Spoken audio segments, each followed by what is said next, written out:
Welcome to the Sunset Archon channel, where we aspire to game from night to first light, and today we are playing Honkai Star Rail version 4.3. Here to take care of the latest Trailblaze mission, and we actually have a lot of new games on the timer, starting with Tales of Eternia, coming in 128 days, October 16th, then October 22nd. In 134 days, we have Final Fantasy Resonance, the first HD 2D Final Fantasy game, and we also have Legend of Zelda Ocarina of Time Remake for Switch 2 coming later in 2026, a new Atelier game in early 2027, Final Fantasy Revelations in spring of 2027, and Gravity Circuit coming out sometime in 2027. Now, there are a lot of games that I'm looking forward to, especially being able to play Tales of Eternia, finally. Because I think they only released this on the PSP, and I was not interested in dealing with those tiny buttons and frail analog stick at the time. So I just never got a chance to play that. And also we have the next Atelier game, which I'm really excited about playing. However, the thing that really irks me is that I had to find out about both of these games just either scrolling on my phone or I had to hear them from someone else. And I was actually watching the Nintendo Direct that was happening today. And it turns out both of these games, a lot of people would be looking forward to if they weren't put into that microscopic slideshow that they stick at the near end of the Direct that gives 8 seconds to every game in the slideshow, give or take. Putting the next Atelier in there, and also Tales of Eternia Remastered, that was just awful. Especially when you consider all the other games that were actually given time slots in that Direct. Including thumb wrestling, of all things. Don't get me wrong, I like a good thumb wrestle once in a while, but doesn't deserve 6 minutes. That's all I got to say about that. We're also finally getting an Ocarina of Time remake after years of having the original Ocarina of Time giving port after port after port after port on all the Nintendo consoles, and we also have Ocarina of Time 3D for the 3DS. Essentially, for the last few decades, we have just had a speedrunning community running on fumes, finding out every little thing they can about Ocarina of Time. Whether it is for the whether it's the original cartridge on Nintendo 64, or a Wii port, or a Wii U port. I don't remember how many different ports there were for Ocarina of Time. I know there was one for GameCube, an obscure one, but it's still legit. And then there are those who like to play it on emulators. The point is, all of these different mediums you can play Ocarina of Time have their own unique quirks that have been so heavily documented. You could actually write a book about it with each section detailing all those quirks. And now, we finally are having a new rendition of Ocarina of Time. Not just a port, but it looks like to be an actual remaster with upgraded graphics. And likely with those upgraded graphics will come a whole litany of new quirks for this Switch 2 version of Ocarina of Time. And I think people are just going to have a field day with that. Maybe some stuff will stay the same that has been discovered back in the original Ocarina of Time. Maybe some things will actually be patched. That is something to look forward to.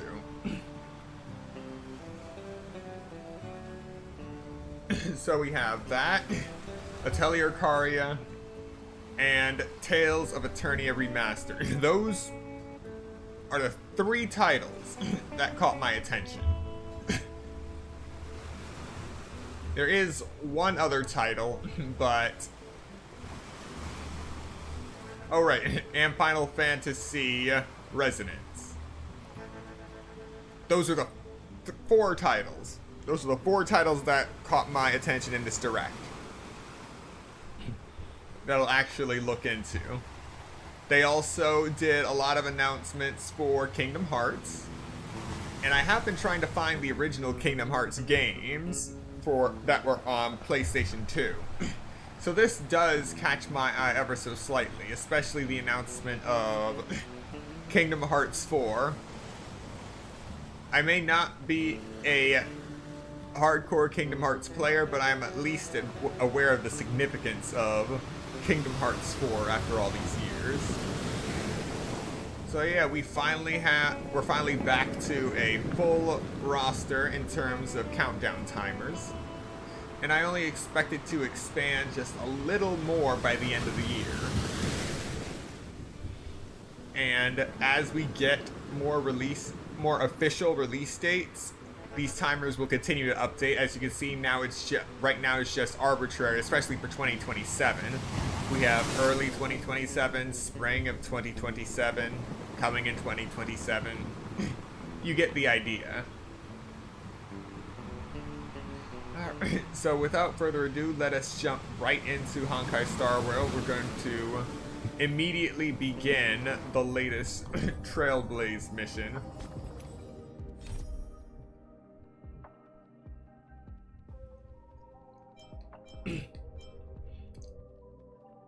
The Leth Below the Living.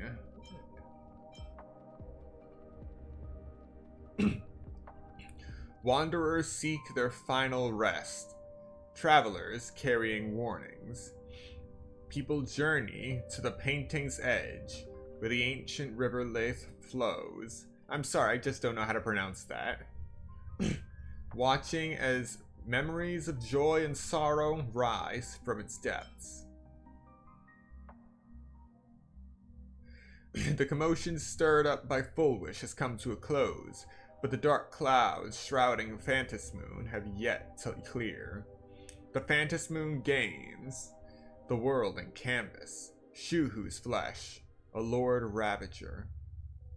There are just too many thorny issues to deal with, and it's getting a little hard to breathe. Deep breaths, CL, deep breaths. March seems to be watching the news. Let's go see what's happening with Plan Arcadia.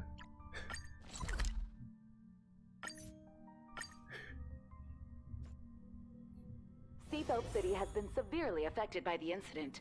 Citizens are advised to remain patient and await assistance. Moving on to our special segment, the Phantom Moon Brief.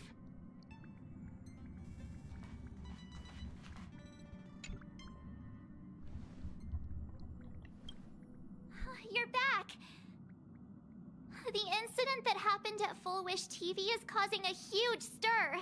Come watch the news! Hello, everyone! Welcome to our brand new segment, the Phantom Moon Brief. I'm your host, Poofy. Hi, everyone! This is your old friend, Snowy! Well then, as the Phantom Moon games reach a boiling point, and for reasons that need no explanation, we are now joining Duo Mention TV to bring you live coverage of the latest and most critical news updates. Yes, we are! And after the director of Full Wish TV and sponsor of the Research Society of Happy Smiles, Full Wish announced that she was joining the Phantom Moon Games! That terrifying tragedy of 15 years ago once again swept through the psionic game! The supplicant debate, slated to take place at the Seafeld TV tower, was cut short when out-of-control Imaginée known as Joy Ascendants appeared suddenly and launched an attack. This Imagenesis plague centered on Seafeld City spread rapidly. Even Full Wish herself turned into a monster atop the Seafeld TV tower. As of the latest reports, nearly 200,000 human and Imaginée inhabitants across Plain Arcadia have been affected by the plague. Countless individuals are injured or missing, and total losses are estimated to have reached 8.6 billion credits. echo of the bloodstained games 15 years ago. Footage left behind by Foolish points to the disaster as the work of supplicants from beyond the sky. She identified the culprits as the famed cosmic hero, the trailblazer of the Astral Express, and the wanted criminal, Stellaron Hunter Blade, claiming they were responsible for the tragedy. But a spokesperson for the Department of Aberration Defense said the disaster was planned and executed by Foolish herself through her organization, the Research Society of Happy Smiles. They added that the investigation will continue and the organization will be shut down. Oh, how familiar that sounds. 15 years ago, they made the same excuses. What is the real story behind this? The Phantom Moon Brief will continue to keep you updated. Over 500 years ago, a prophet made a prediction. In year 1999, a terrifying devil will descend from the sky. Will this prophecy come true? Can Plain Arcadia safely make it through this crucial year? We will have to wait and see. Shame on them. How can they just say things like that on TV when it's not even confirmed? And the internet is flooded with fake news about you too. Also, those two hosts, weren't they from Full Wish TV? They were spreading nasty stories about you on the news before. And now look, they've immediately jumped ship after what happened to Full Wish.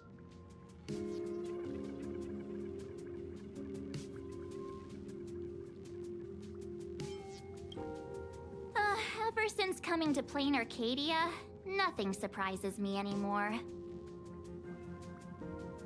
I'm happy you made it back safely, but somehow, you just don't seem quite the same. Oh no. You're trying to grow up and leave me behind. Don't tell me you're becoming the next Don Hung. No!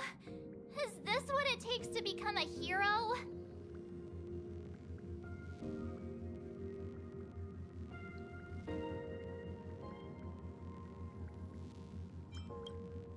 I am so cute and lovely. What's the problem with that? Oh, right. Tell me about what happened at the TV tower. I've heard Don Hung and Sunday's side of the story, but I haven't heard yours yet.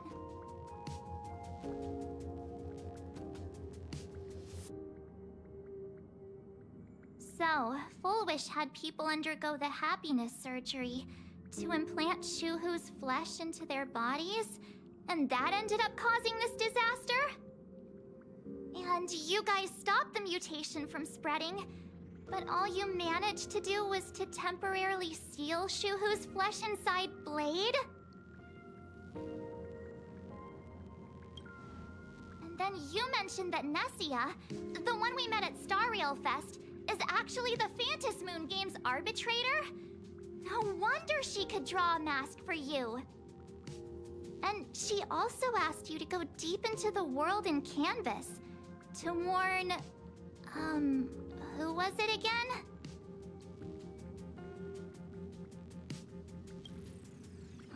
Who is that? Yes, Graphia. Himiko's ancestor. She's an artist from 1,000 years ago. Himiko's ancestor?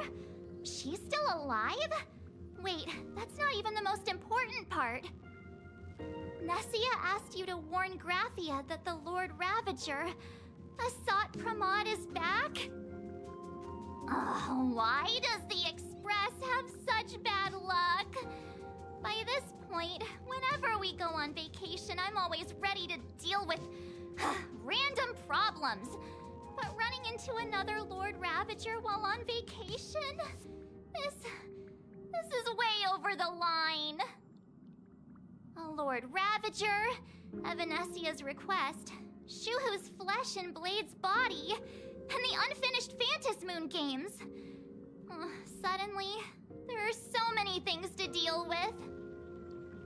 Feels like we're juggling a bunch of eggs all at once. One slip, and it's all gonna go splat. Are you okay?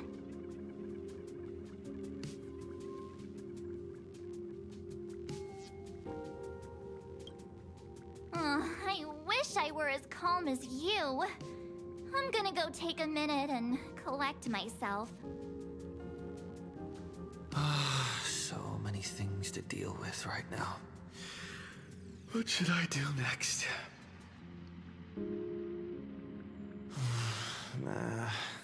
I've had a long day. I should just get some rest.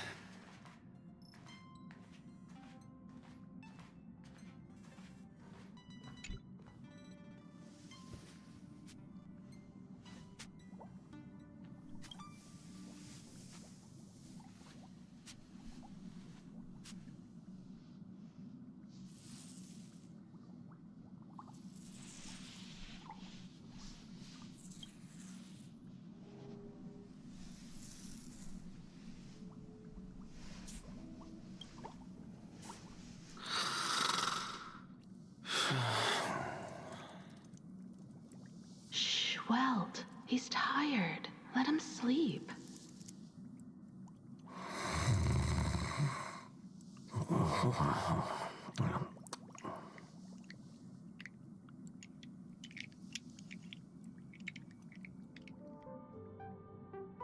You're obviously tired. I never thought this vacation would become the prelude to yet another major war.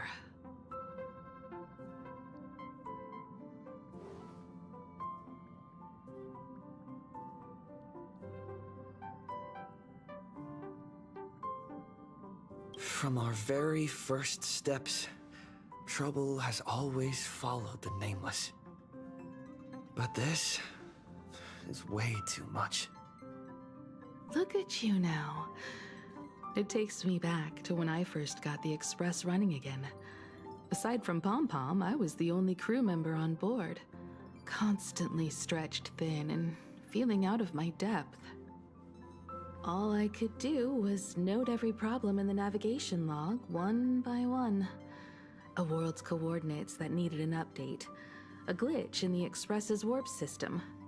The notes were as dense as the coordinates on the astral charts, leaving me completely overwhelmed. Back then, I never imagined the Astral Express would one day have to face a Lord Ravager. But strangely, now that the time has come again, I'm not panicking at all. Come to think of it, it's because of you. Because of all of you. Along the way, we have defeated 2 Lord Ravagers.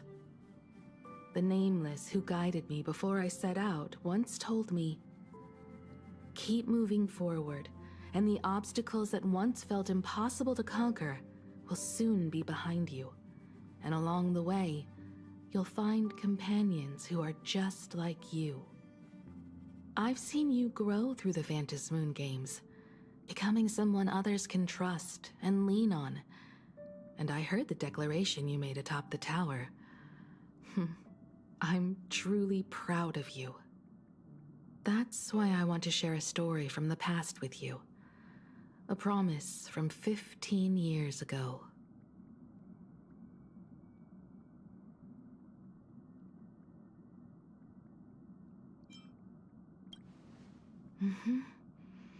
I promised someone that when the moon over my hometown was full again, I would go back to see her, to let her know I had made the most of this borrowed life, and found companions I could trust with all my heart.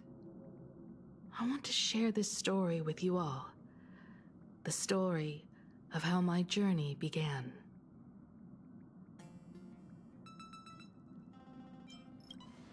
Because it's a long story, filled with many memories of my past. I'd also like to invite you all to the place where I repaired the Express and tell you everything bit by bit. All right, it's a deal.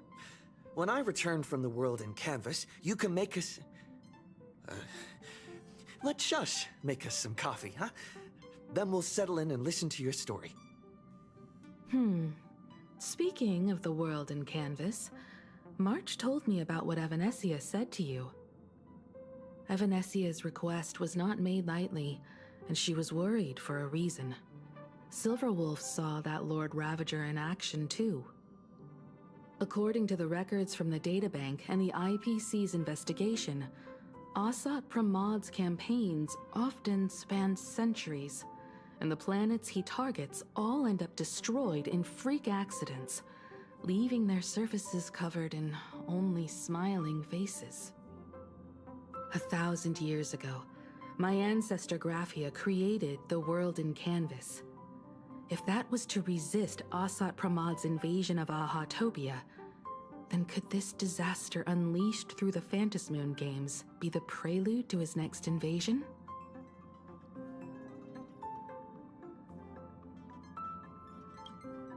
That's the first of many mysteries.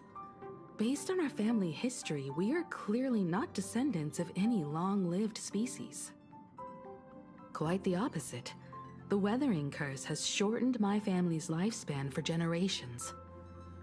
What could my ancestor have gone through to still exist today? That too leaves me deeply curious.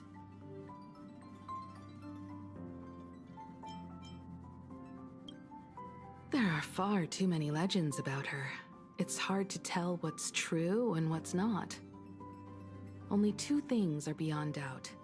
First, during the Cinderth Age, she created countless Imaginae and sent them into battle against the demon legions from beyond.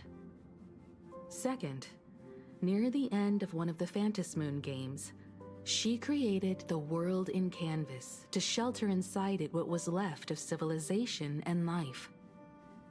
Which means she is not only familiar with Asat Pramod, but has also witnessed the manifestation of the Aeon of Elation.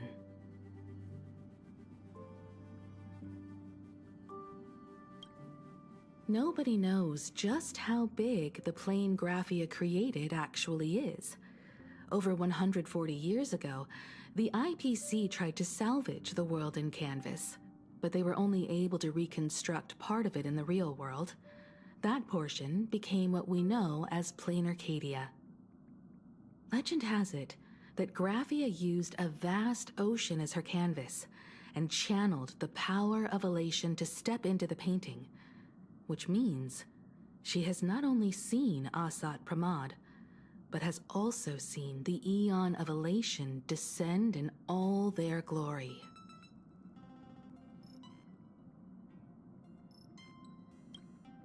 Good question.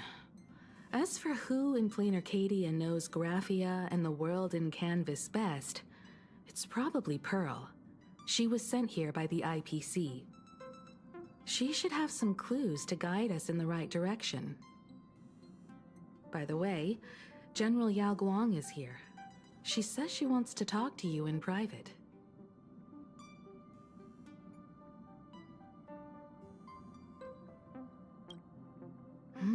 I'm not sure if she comes with good news or bad news. She brought a little gift from the Cienjo, though. Mung bean soda. Go talk to General Yao Guang, then. Don't keep her waiting. After that, come to the party car and fill us in on your next move.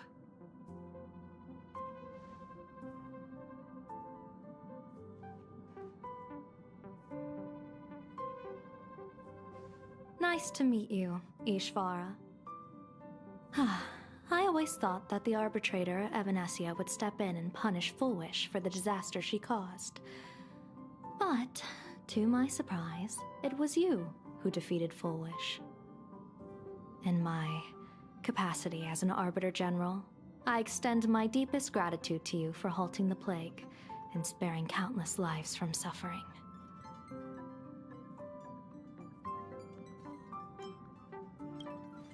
What I am about to tell you is something Evanesia risked breaking the rules to share with me.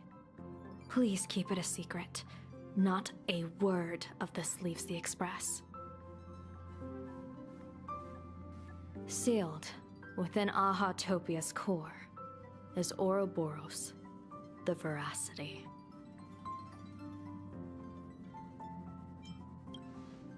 Wait, you've never heard of the Veracity before? Come to think of it, they must be unfamiliar to most people. They were supposed to be recorded in the list of arch-enemies as an author of calamity. they are an ancient god of desire and consumption. An eon that evolved from a leviathan.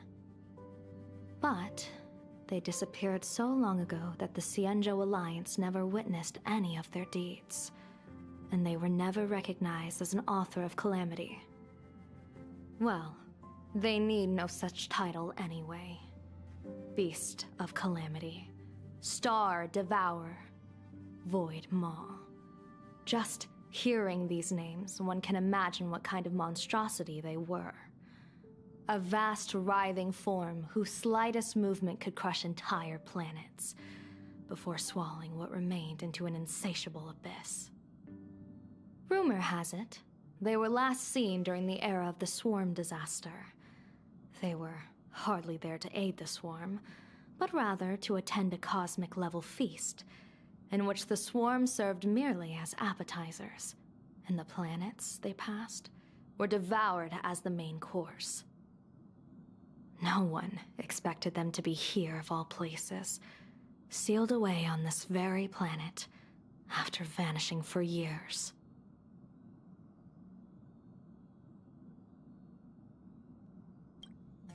The true situation remains unknown, but with this information we can understand why Asat Pramod set his sights on this world.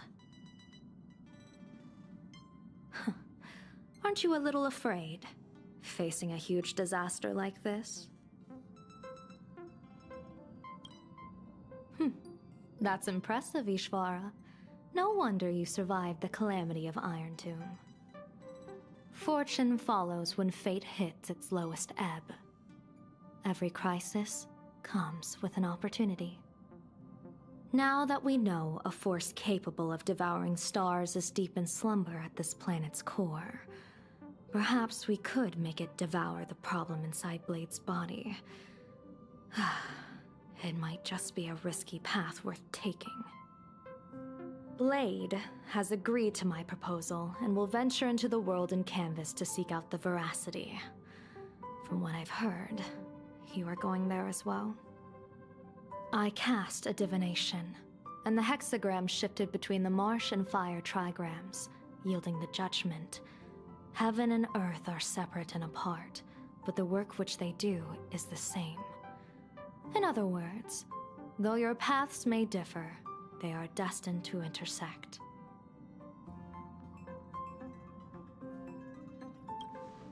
A funeral, or an adventure. Will it be a battle with only a 1 in 10 chance of survival to tear away Shuhu's flesh from his body and eliminate the Xianzhou's arch-enemy? Or will it be a journey in which he settles all grudges and never looks back?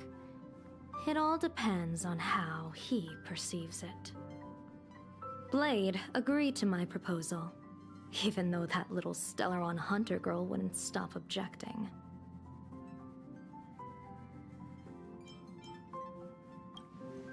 Betting? No, I don't see it that way.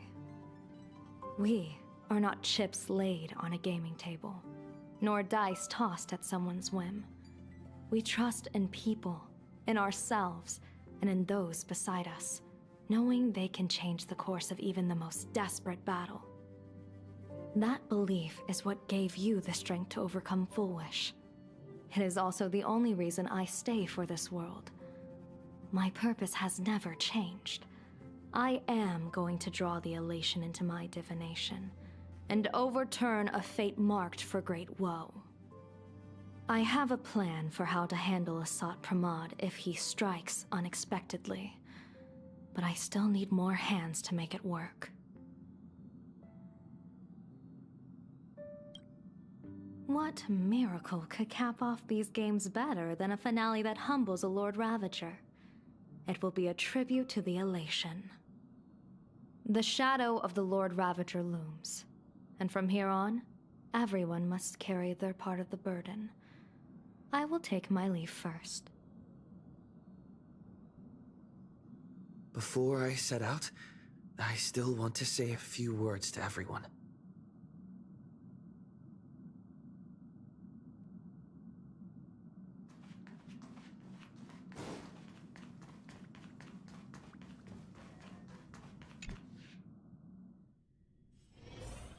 What are they all up to over there?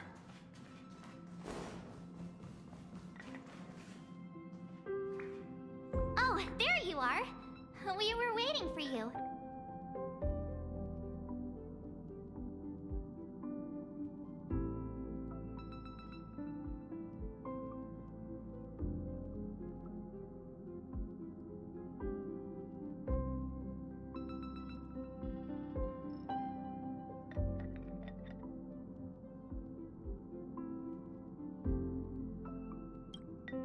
We're here to celebrate the Astral Express making it through another trial, of course. Pom-Pom's heard all about your latest adventure. It's a modest celebration, but a meaningful one.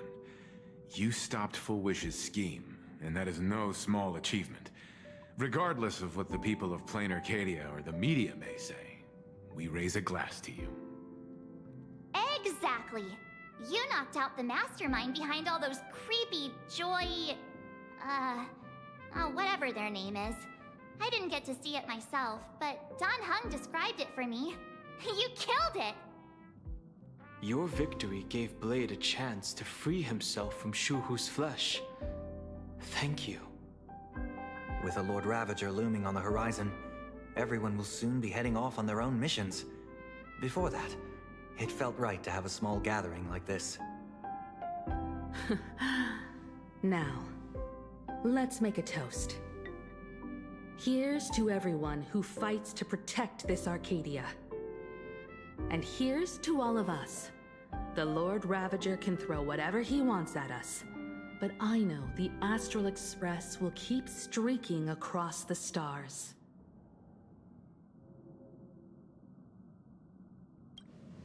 Thank you. All of you. Having you by my side is what gives me the courage to face the future. I'll carry this strength with me through the rest of this journey. Cheers!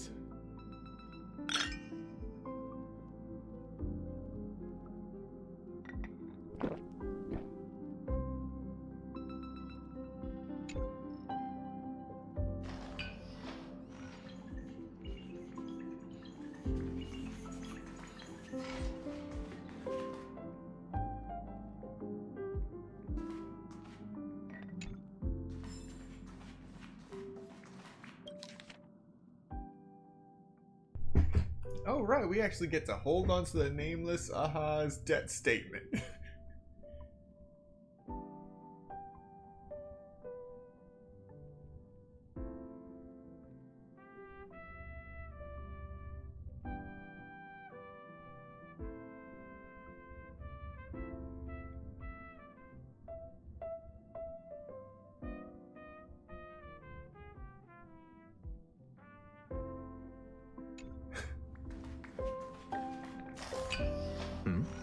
Did you need something? I need a break. I felt worn out ever since coming back from Seafeld TV Tower. Right now, it feels like I'm back in Oak Manor's banquet hall. At those parties, no matter how tired I was, I'd have to clutch my glass and smile, keeping myself calm. Mr. Yang insisted I should get a full day of sleep, but I didn't want to miss the chance to toast with you all. I should thank you for letting me embark on this journey.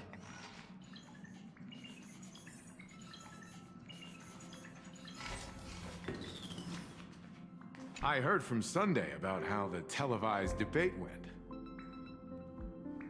We won this battle because of you.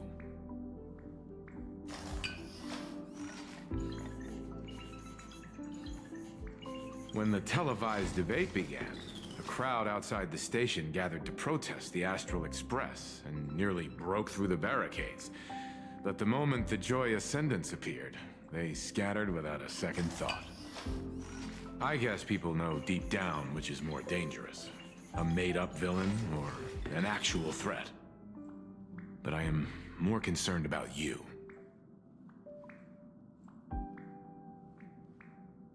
I've seen the footage of your fight with Full Wish. When you returned to the top of the tower, an enormous surge of power seemed to erupt from you. It reminded me a lot of when I saved you at Herta Space Station.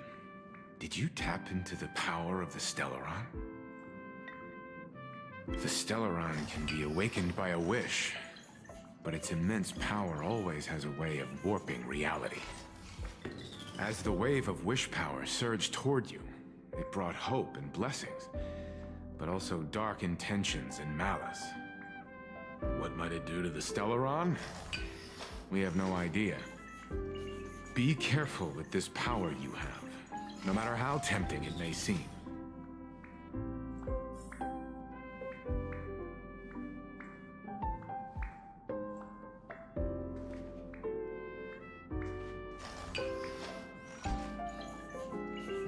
Oh, it's you! Pom-Pom heard you've got a solo mission coming up. Be safe, will you?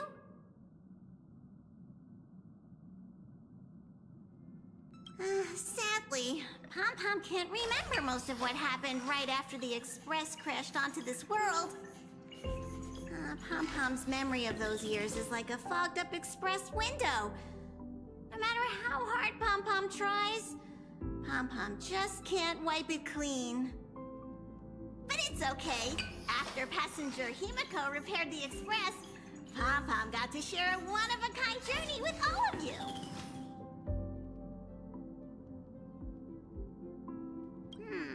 How did passenger Himiko appear? That's odd. Pom-Pom can't remember a thing. All Pom-Pom recalls is having a long and fuzzy sleep, then being woken by a knock at the door. And just like that, passenger Himiko was on board. The day passenger Himiko knocked, it felt like Pom-Pom was waking up from a dream. The Express's heart started beating again, and the lights flickered on, one after another.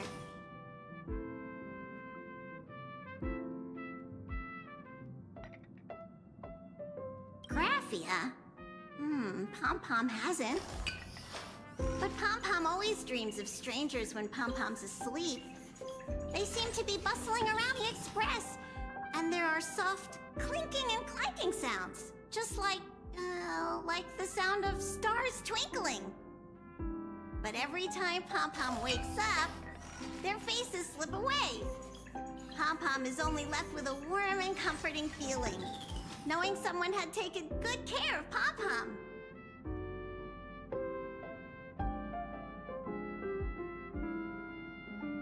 Safe trip! Pom-Pom will take good care of the Express while you're away.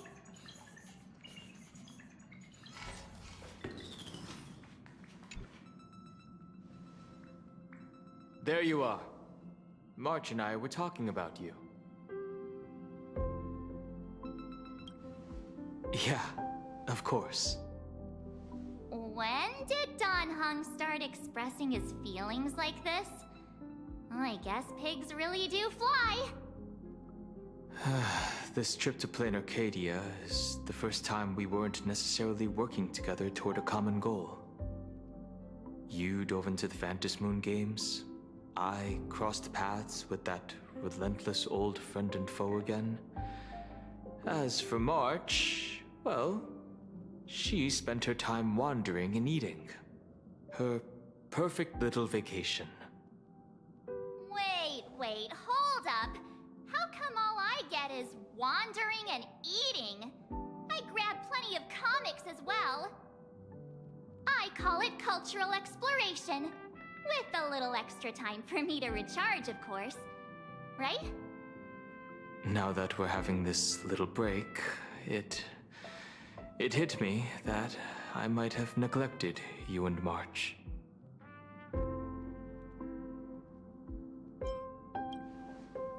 Well said. This vacation has expanded my horizons and my stomach capacity. Blade has accepted General Yao Guang's proposal. Perhaps he has finally moved on from past grudges and that abundance curse, and is now ready to do something for himself. It's going to be a path fraught with danger, so I had hoped to accompany him for a bit longer, but he refused. From now on, I will turn my attention to this world.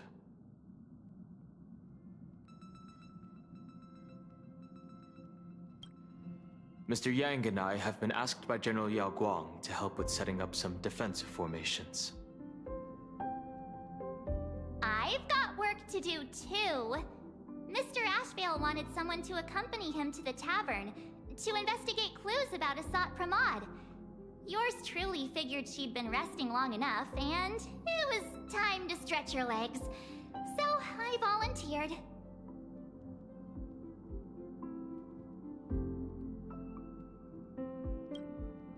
No problem. When you come back, you have to share everything you saw in the world in Canvas.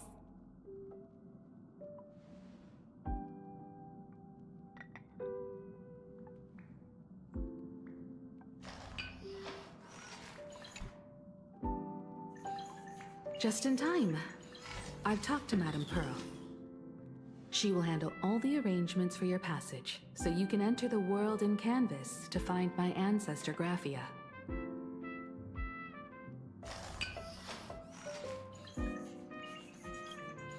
This is an important matter.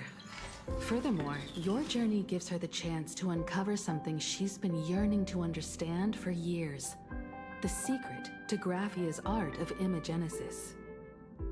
Once you've fully rested, you may make your way to the dock in Seafeld City. Madame Pearl has a special ship waiting for you there. It will take you to the border between this world and the world in Canvas, a place known as Inkford Hermitage. That's your final stop before entering the world in Canvas, a place to gather your supplies and rest up before you set out on the journey ahead. I know you'll have to go alone this time, but I don't think it'll be dangerous. After all, that realm was created by Graphia, my ancestor. The thought of it makes me feel calm, in a strange but comforting way. If you get to meet her, please give her my regards.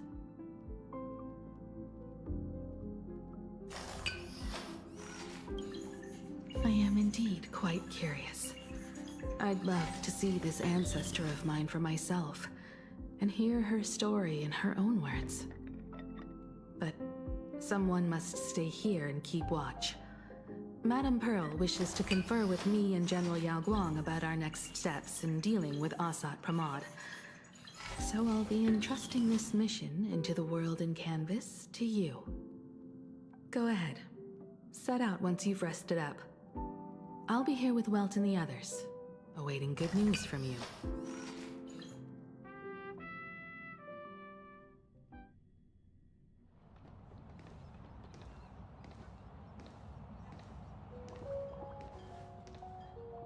In other words, that woman wants you to take Shuhu and jump straight into the Veracity and leave the rest to the Eon's stomach acid?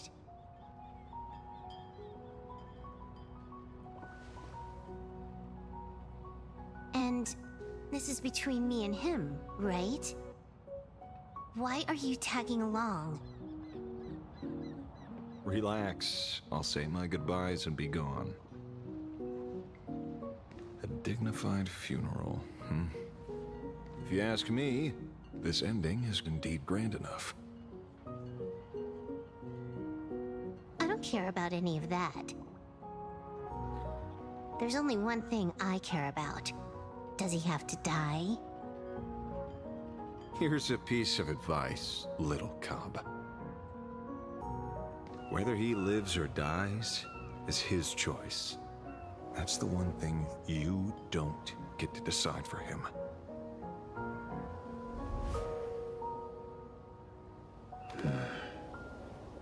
It has landed. What? Nothing. Just a seabird landing on the rocks. A blade forged of mortal steel cannot sever an undying fate. If Shuhu is to be put down, the options are few, and that Leviathan is one of them. In time, people will say this. The culprit of the Juming gave his life for the greater good, and plunged into the abyss alongside the abomination.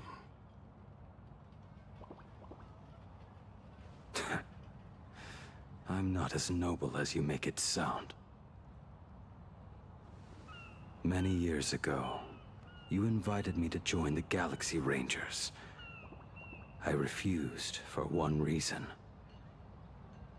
I'm a petty man. I was never born to carry some greater good. This is between Shuhu and me. Nothing more. Can't argue with that. A Galaxy Ranger through and through. Well then. I won't say anything more. Blade, you sure about this? For years, death has clung to me like a curse, etched into my bones. If there is a chance to make a god feel the same pain, I would do it, even if this body is reduced to ash. As for everyone else, there's no need to drag them into this. We'll proceed as Yao Guang proposed. Bury Shuhu at the end of the world in canvas, taking me with him, and let the veracity dissolve us both.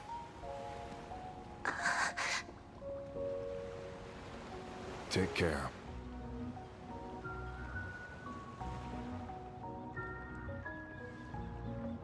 How about you stay as well? You might as well see it through to the end with us. Plain Arcadia has bigger problems that need my attention.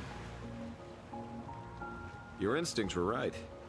That meanie pulling strings from the shadows is none other than a Sat Pramod. Who else would want to kick a Ha's head like a ball? So, I need to get back and finish my job.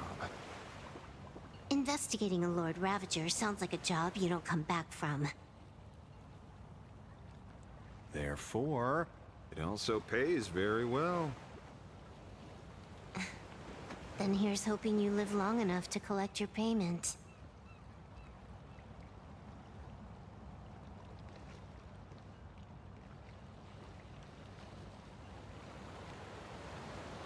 Huh.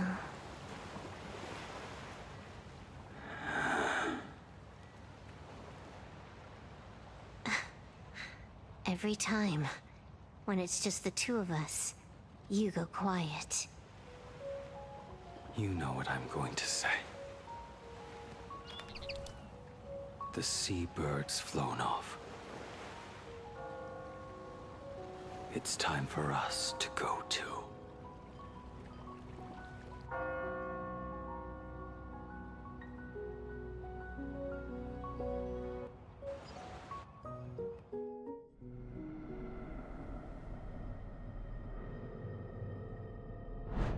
The terror slumbering at the heart of plain Arcadia is Ouroboros. After the swarm disaster, the Veracity vanished, never to appear again for more than 700 Amber eras. Their last rumored sighting was 500 years ago. History fictionologists claim that Ouroboros lies in wait at the edge of the cosmos, guarded by their children, awaiting the day of their return. I've heard that story before, but it wasn't about the edge of the cosmos. It was Pier Point. They say that the preservation is nothing more than a facade, and the IPC is, in truth, a cult devoted to the Veracity.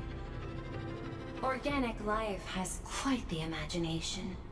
They've said other things, too. That Louis Fleming seeks to ascend as the Eon of Wealth.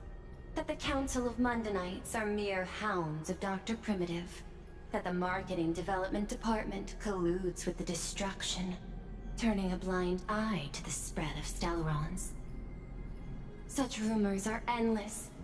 I believe the General should be able to tell which are true and which are not. I've never heard the last one, So let's assume it's the only one that's true.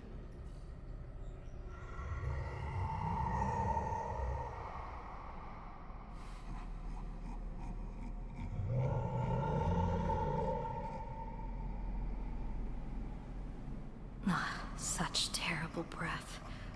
Once this Leviathan awakens, the Arcadia's destruction would be all but instantaneous. For now, this remains conjecture. The sealed remains appear to be a husk that Ouroboros once shed.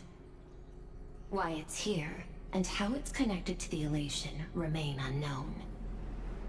Yet even a fragmented remnant of an Eon is a threat that can't be ignored. The calamity of the Leviathan must not be allowed to re-emerge in this world. Naturally. That is why I'm here. And it's about time for the two Nameless to arrive. Oh, you're just on time. General Yao Guang, as instructed, warding talismans have been placed at over a dozen sites across Plain Arcadia. My thanks. It was Mr. Yang's talent of creation out of nothing that allowed us to reproduce dozens of plumes and complete the deployment with such speed. Now, with Yin and Yang aligned, and all four aspects in place, as long as we set up the last formation core, the Decalight reflection barrier will be complete. Using the divine eye of the Spiritus to weave a giant web, one that ensnares countless possible futures. General, have you truly made up your mind? Though Shuhu has been eradicated, the signs of doom have not faded. On the contrary, they grow ever clearer. After much consideration, the source can only be this restless corpse. One crisis is yet to pass, and another is already upon us. The Arcadia's ley lines were already riddled with scars, and now even the ancient tree's seal is starting to loosen. While Evanesia is asleep, someone must take up her duty to guard this place. But defending isn't the way of the hunt. If you don't want to become the prey, you must become the hunter. General, do you intend to go on the offensive and suppress the remains of the Veracity? How could I? The Joyseeker could barely confine that husk using the Abundance's ambrosial arbor as its cage. I'm not that arrogant as to place myself alongside the gods. I'm not here to guard against an Eon, but against a lesser menace. Lord Ravager sought Pramod. This barrier is prepared for him. Asat Pramod has been meddling with the game from the shadows. His intentions unclear. We know little about him or the Veracity. By chance, however, a friendly citizen has provided us with intel. Ouroboros' remains are in Ahatopia, aren't they? Silence is an answer in itself. I've seen that reaction too many times. I'm not surprised that you were the first to discover it. You were in the Torn Scroll too. The probability of you noticing was 24%. That's a little low, don't you think? I'd put it at well over 90. What I don't understand is this. There were countless ways to verify your hypothesis, yet you chose the most unconventional one.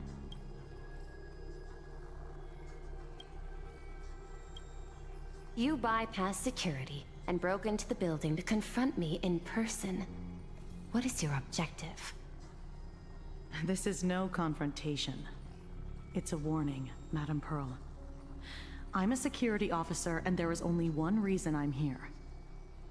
While everyone else is fixated on the Phantasmoon games, only the Department of Aberration Defense is watching other places. Like the location where the new Herald of Death case was closed? Correct. The incident involved 4 Daybreak warriors. 3 nameless, 1 detective, and 1 officer. But just moments ago, a 10th set of footprints appeared at the scene. After the investigation, we learned that the traces were left deliberately. A blatant provocation. The Lord Ravager bent on destroying the Elation came uninvited. Make no mistake. Plan Arcadia is a stage he chose with care, and drawing the Abundance into the fray was hardly a whim. Our top priority is to dispose of Shuhu's flesh properly to prevent it from falling into the wrong hands and causing another calamity. That said, we cannot afford to ignore Asat Pramad's next move. This giant web is prepared for that very purpose.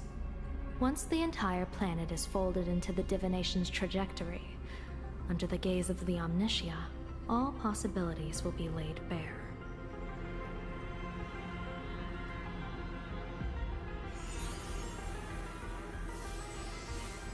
When that time comes, he won't wish to leave any footprints behind.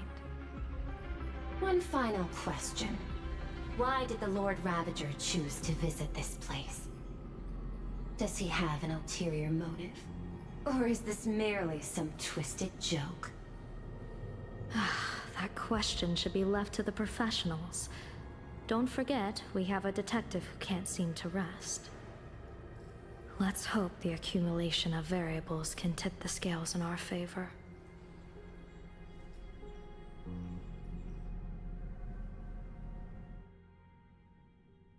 And so, the people set out, and the gondola, bound for distant lands, set sail. At the end of the world, the Elation once again declared war upon the Veracity. Hey, frail little humans! Ouroboros split their mouth wide open! Whoever can fill my whole mouth with but a single thing shall receive a reward. My tongue. The fool known as the Shepherd captured a comet, but it wasn't even enough to fill the gap between the Veracity's teeth. The bartender Braji opened the wine cellar, yet they only grew drowsy, drifting off to sleep.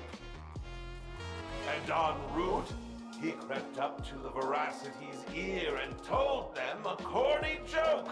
The Veracity pondered it for 10 amber eras, then burst into laughter at their own amusement. En route spread his hands and said, "See, I filled your mouth with laughter." Then what happened? Then the Veracity said, "Are you kidding me?" And with that, they opened their gaping maw and tore en route to pieces. What kind of nonsense is that? Those are the facts, my inquisitive auditor. If you want to hear more stories, you're welcome to discuss with your classmates.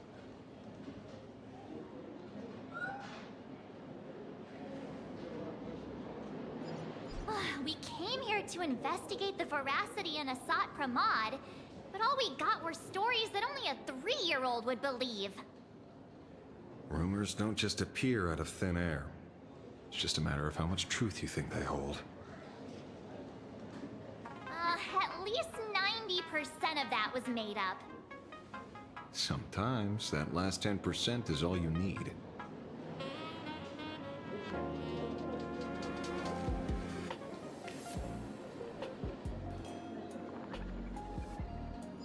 Oh, plenty of bystanders around.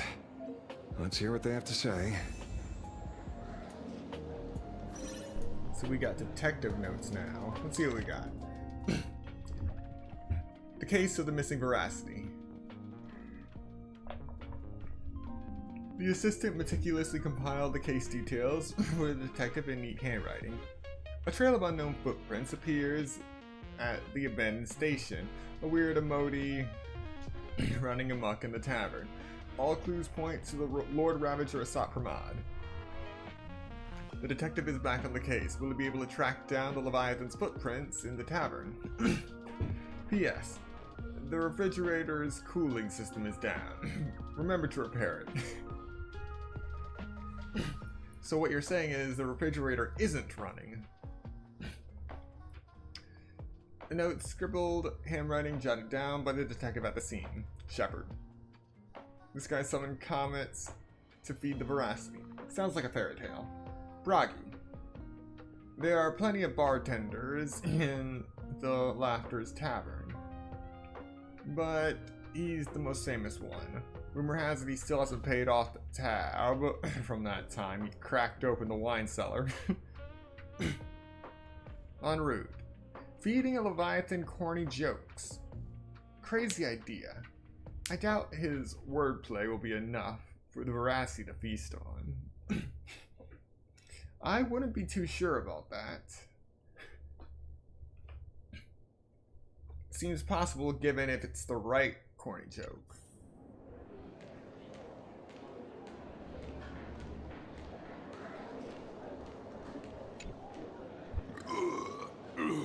You two asking about the veracity? You thinking about walking that path? Walk the path of veracity? Do I need to eat everything in sight? You got it. Kids always dream big. Some were bulldozers, some are monsters, and I am all for them. Yeah, and the man. Ugh, can you talk normal? Stop gulping for air. I swore to become a veracity path strider. I eat everything. Tasty, nasty, anything I could see.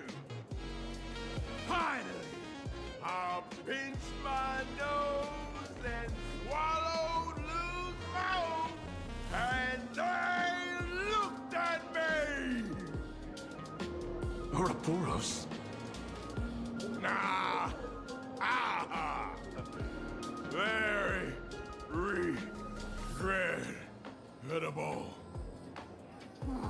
Enough already.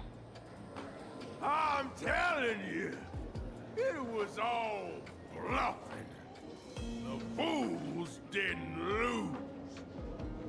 En route and Dorothy, when the veracity wasn't looking, roll up her skin like a crepe, snatched it up and poke it. Then poof, there we're gone. Even Comic-Con Collective don't got a veracity card. I already filed a formal complaint with the organizers. You should be putting this much effort into your studies!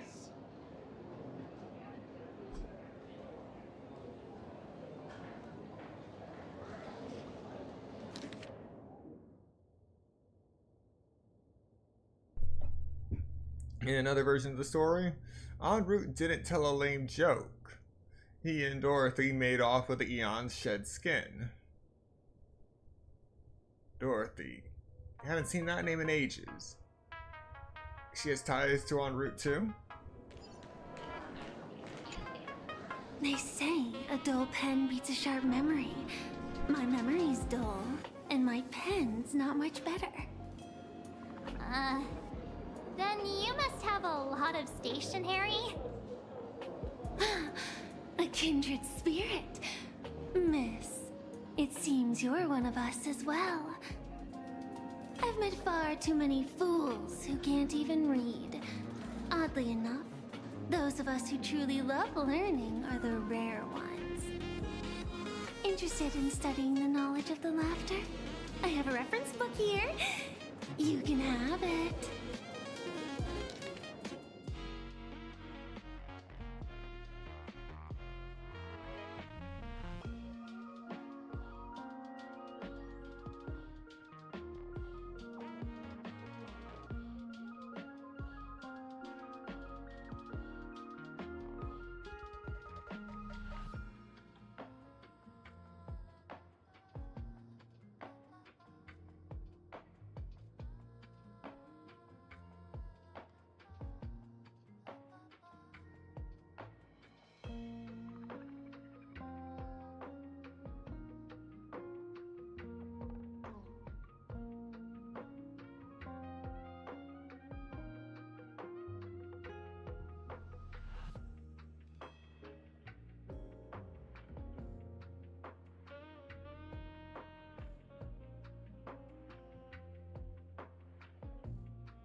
This feels completely made up.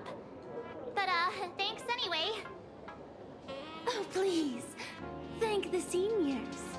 To compile this book, they offended every Eon they possibly could, and narrowly escaped death at the hands of each and every one of them. As for me, I'm just the one who keeps the books circulating. Hey, friends! How was your first day of school? Sparksy's here to pick you up after class.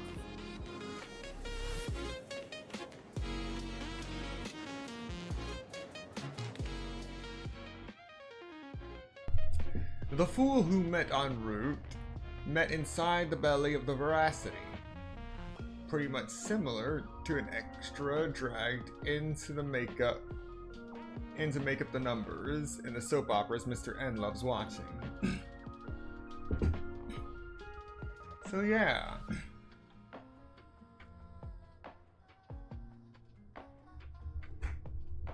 The timeline adds up so far.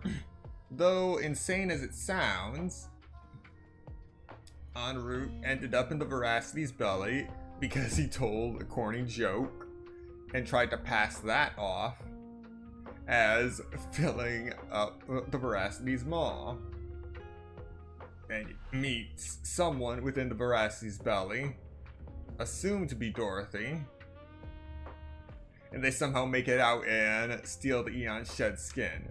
In a bizarre story, en route once ventured into the belly of the Veracity, managing to escape after plucking their shadow. Okay.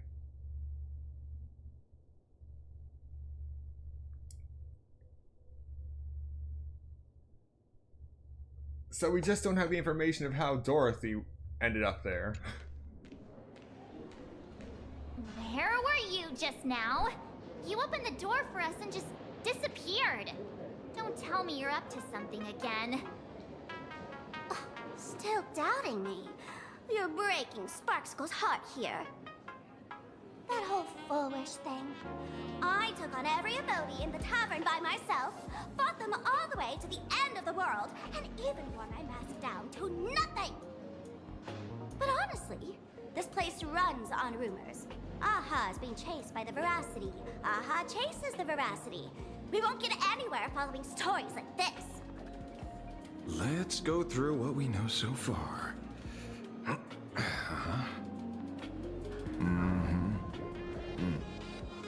Ooh.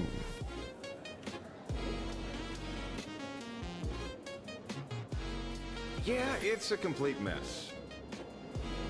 So, after a bit of thought, Lady Sparksy came up with a brilliant idea. I borrowed a nifty little gadget from a friend. The Unreal Sparks and Spark! No idea how it works, but apparently this light bulb makes you smarter the moment you put it on. Does this friend know you borrowed it? Supramod has a gun to our heads, and this is what you're worried about? He'll find out one day. Well then, I'll go first. It, doesn't look very reliable. Are you sure about this? No worries. If anything goes wrong, the friend in my head will protect me.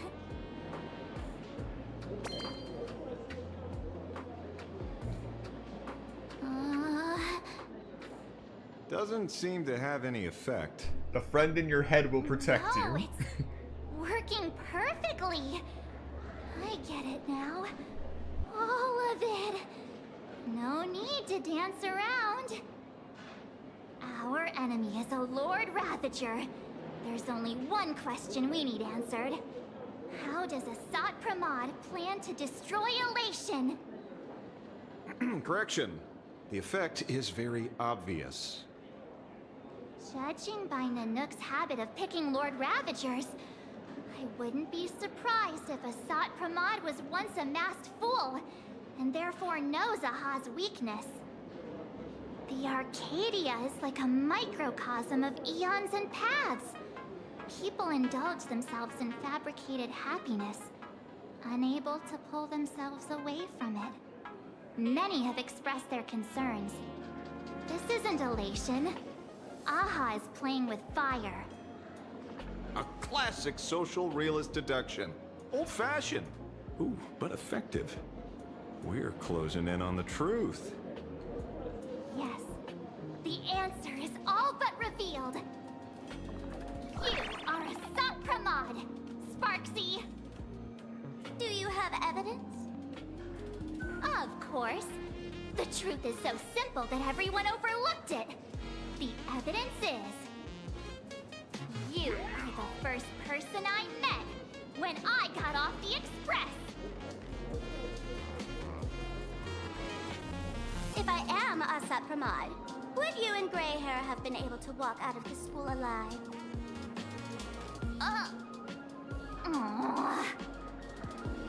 Yeah, fair point. Just take that thing off already. That's weird. I thought I was on the right track. Let me give you a lesson. Deduction isn't about people skills. It's about smart tricks and flawless logic.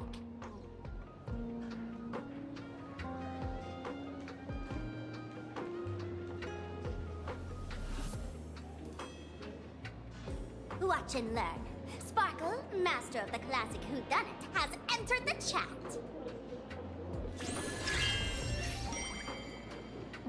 You changed your clothes just for this?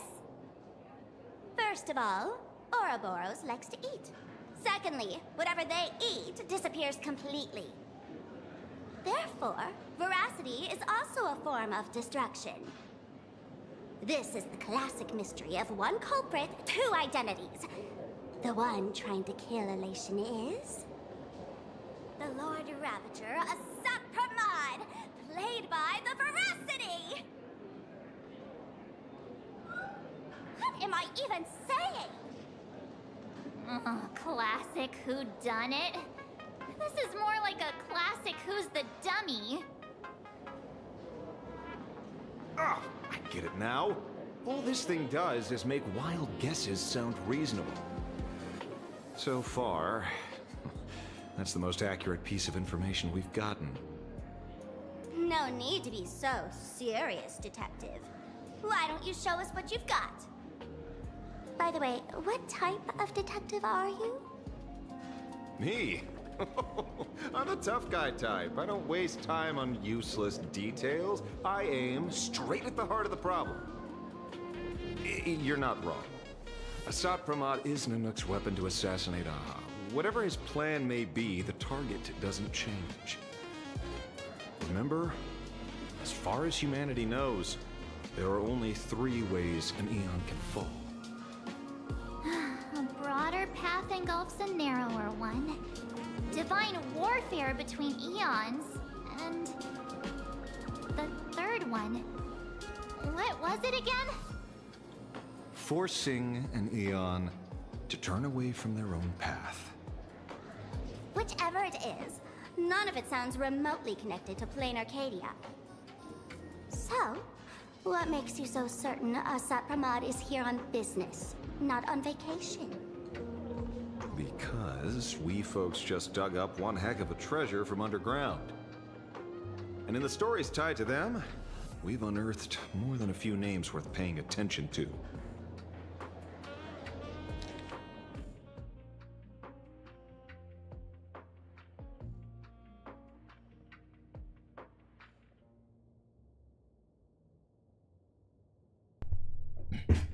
Okay, the more I look at Shepard's blurb, the more I'm thinking there is more to it than meets the eye. I don't think it means summoning actual comets. It's something that's burning up in upon entry to the Veracity's Maw. The question is, what exactly is he guiding?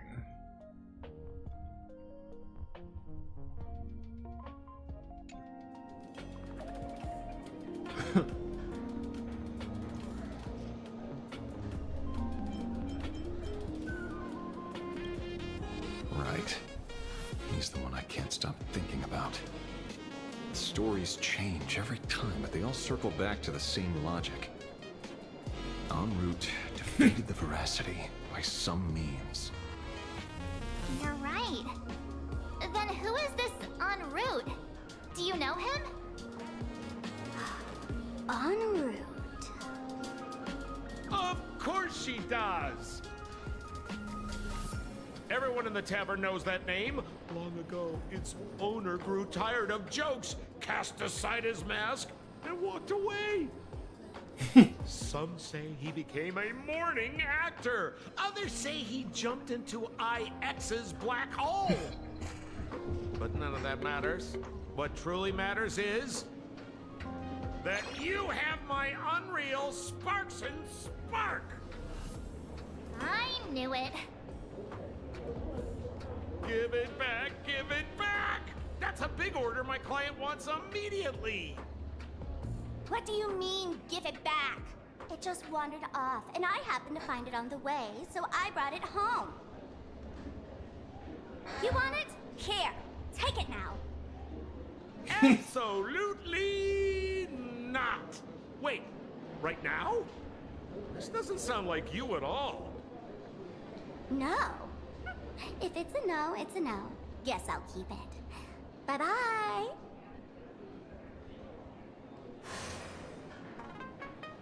Get back here! Sir, do you need to hire a private detective? Hey! Can you catch her for me? Of course. I'll have that thing returned to you safe and sound in half a day. But, in exchange, I'd like you to elaborate a bit more on what you were saying. Oh, so that's why you're here. Now, old Sempo's intel isn't cheap. Waiving the fee won't quite cut it, will it? Name your price. Put it on Pearl's tab. Just kidding. Money talk's boring. Besides, the Astral Express and I go way back. Oh, and I wouldn't scam you two. The en route you're looking for lives up to the name. There's nowhere he can't reach. Only places he hasn't been yet. He's the gold standard of the masked fools. He only shows up where he's least welcome. A mourning actor's stage, a friend's wedding, even inside the Veracity's mouth. All for the sake of a good laugh. Oh. That lines up. Sounds like the origin of the legend. So, he's a friend of yours? Not a chance! Back when old Sempo was still a kid, en route was already a name in the history books. He left the tavern during the Second Prosperity. They say after hearing 30 trillion jokes, he never laughed again. Before he left, En route said one thing that, at the time, no one cared about. Elation has been dead for a long time. Where did he go after he left the tavern? The tavern has 10,000 mouths, all telling different stories. All I know is this. He said he was headed for the true world's end, and then he vanished without a trace. How do you know all this? Oh, I've been around long enough to have my own channels. Just trust old Sempo. And about catching Sparksy? Leave it to me. I keep my word.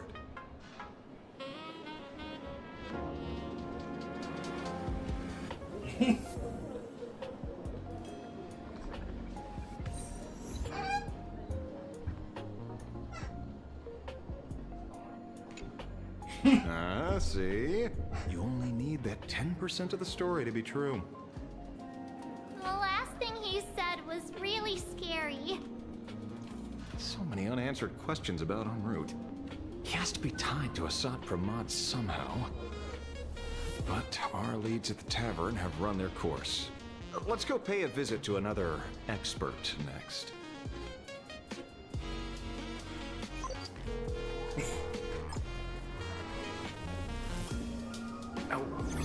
Speak of the devil. Only a Joe General could have arranged something like this, I suppose. I'm surprised as well. You've only just left Amphorius, and already you've managed to draw the attention of another Lord Ravager. Miss Ron May? And Miss Ting Yoon? We're here by General Yao Guang's request. It seems we arrived just in time. At first, I only came because the Shenzhou extended an invitation, and it seemed impolite to refuse. Now that I'm here, I see it was well worth the trip.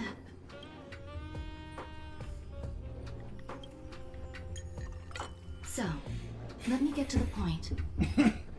Ouroboros has long been dead. Their death was merely buried beneath layers of secrecy. Hardly surprising. They disappeared after the swarm disaster, and there are many different opinions on where they went. The Intelligentsia Guild claims the Veracity ate their fill and entered hibernation. I don't buy it. Those scholars are fond of post-meal naps themselves, likely just projecting their own habits. You seem surprisingly calm, which makes sense. After all, the shadow in your right hand is evidence as well. Why don't you tell everyone what happened to the Galaxy Rangers back on Von Walk? Von Walk? Sprightly Von Walk. I've heard there's a particular phenomenon that occurs on that rainforest planet. Plants multiply and grow and are then harvested like wild grass. A cycle repeating every few decades. Almost identical to the Phantom Moon games. But how are the two connected? When you hear plants and growth, shouldn't that make you think of abundance? Huh. Wait. It seems you figured it out. By coincidence, abundance is another thing the two worlds have in common. When coincidences pile up, they cease to be coincidences, Mr. Ashvale. No. Leader of the Rangers, Mr. La Mancha. Perhaps you could explain this to our nameless friend. Back on Von Walk, I'd already long since stopped being a ranger. Your conjecture is basically correct, Miss Ron May. You're not the only genius to take life as a subject of study. By the time I arrived, the atavistic experiment was already approaching its final phase. Dr. Primitive had set his sights on an ancient leviathan. Beneath Von Walk's surface, there also lay the remains of the Veracity. You stopped him. The Rangers stopped him. Back then, Mr. N was still human. Now, deep beneath Ahatopia, another corpse of the Leviathan lies buried. If I'm not mistaken, there are countless other worlds carrying out the same ritual. Aha sealed Ouroboros' body among the stars, suppressed it with abundance, siphoned the power of the Path of Veracity, and called it a game. This is what people call the Phantasmoon Games. Uh-huh. Why would they do such a thing? You may remember, the Express once delivered a Leviathan's carcass to me. That wasn't the only one in my collection. By arranging remains from different eras in sequence, I discovered something rather intriguing. At a certain moment over 1,000 Amber eras ago, just as Akivili began traveling in pursuit of their ideal, all creations of the Veracity lost the same organ. Their taste buds.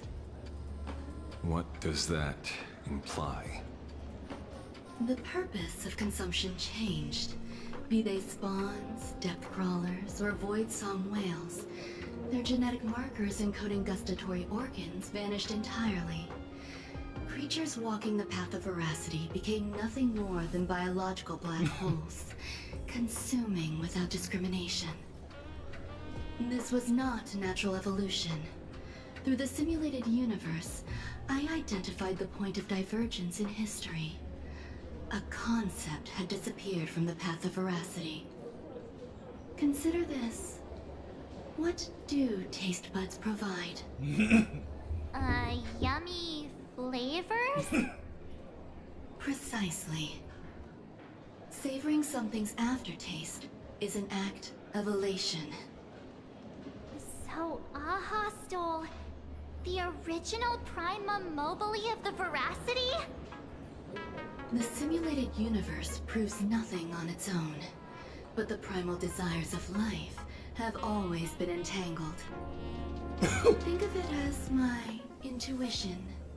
The conflict between the eons of elation and veracity stretches all the way back to primordial times. How many people know about this? There used to be 2. I only told Yu Qing 2. Now, there are 5. After this, I can't be sure. Exploit the old conflict between Aha and Ouroboros to ignite a divine war, or allow intersecting paths to devour one another. Of the 3 known ways to kill an Eon, the Arcadia fulfills at least 2. Now who still thinks Asapramad is here on vacation? But you still haven't explained where it came from. You mean the shadow? It has nothing to do with Funwalk. Oh? Call it a twist of fate. This isn't my first encounter with the Astral Express, nor my first time dealing with a Lord Ravager. When my home was destroyed by Zulo, I had a brief encounter with a former navigator. A navigator of the Express? Yes. Starseer, I see. He'd already retired by then. He was the one who told me about the Shadow. According to IC, it was one of many remnants left behind when the Express first carved paths along the edges of the cosmos. I led the Rangers to suppress the Shadow, and devised the plan to assassinate Zulo. But I never learned why it was there in the first place. Don't you find it strange, Mr. Ashvale? Strange? When coincidences pile up, they cease to be coincidences. Like an experiment with results that are too perfect, it's enough to send a chill down your spine. If you don't mind, let's walk through the whole thing once more. Earlier, what did you two uncover in the tavern? Someone suspected to be a Sat Pramod knew about the Veracity's secret. Before disappearing, he said he was headed for the end of the world. And then? Who did he say the shadow belonged to? A former navigator. The shadow was a remnant left behind when he charted the cosmos. If the world's end isn't the tavern, then where is it? I don't know if anyone can answer that question. Not even Akivilli. Wait. Don't tell me. En route only goes where he isn't welcome. After leaving the tavern, he went to the Astral Express. The detective game is over.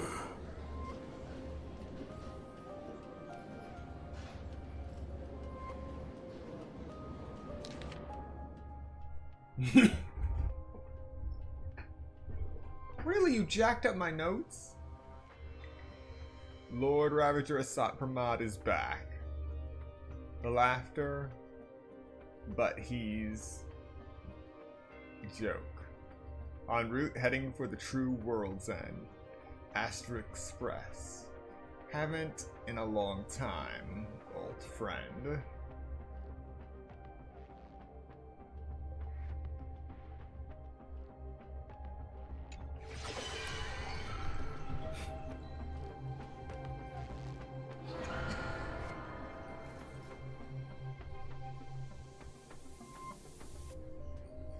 I have to say, not many people can make me change my plans. Whether in the past or present, you've always been one of them. So, it is you. You know how it is, kid. I've always enjoyed arriving uninvited.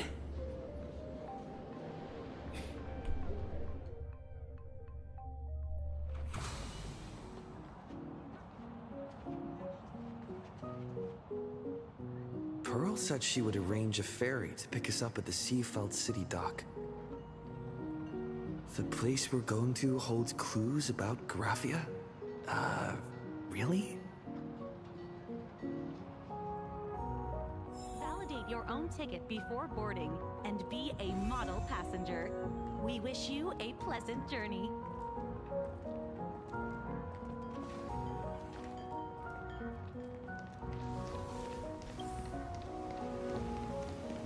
Attention passengers.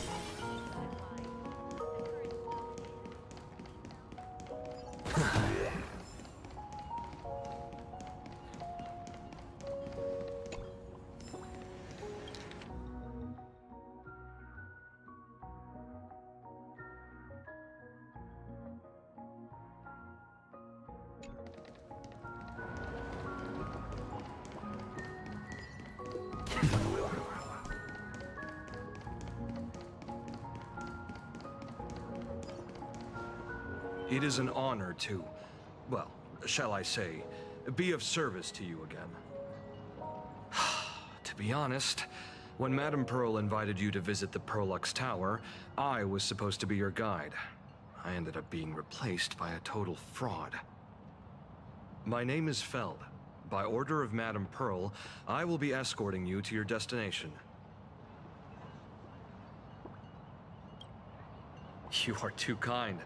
I followed the battle in Seafeld City very closely. Serving a hero such as yourself is a true privilege. I assume Madame Pearl has already briefed you on our destination?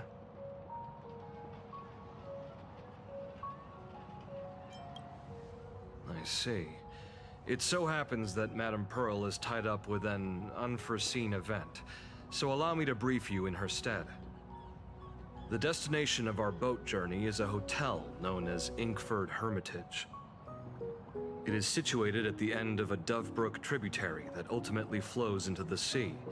It is one of the points where the world in Canvas intersects with reality.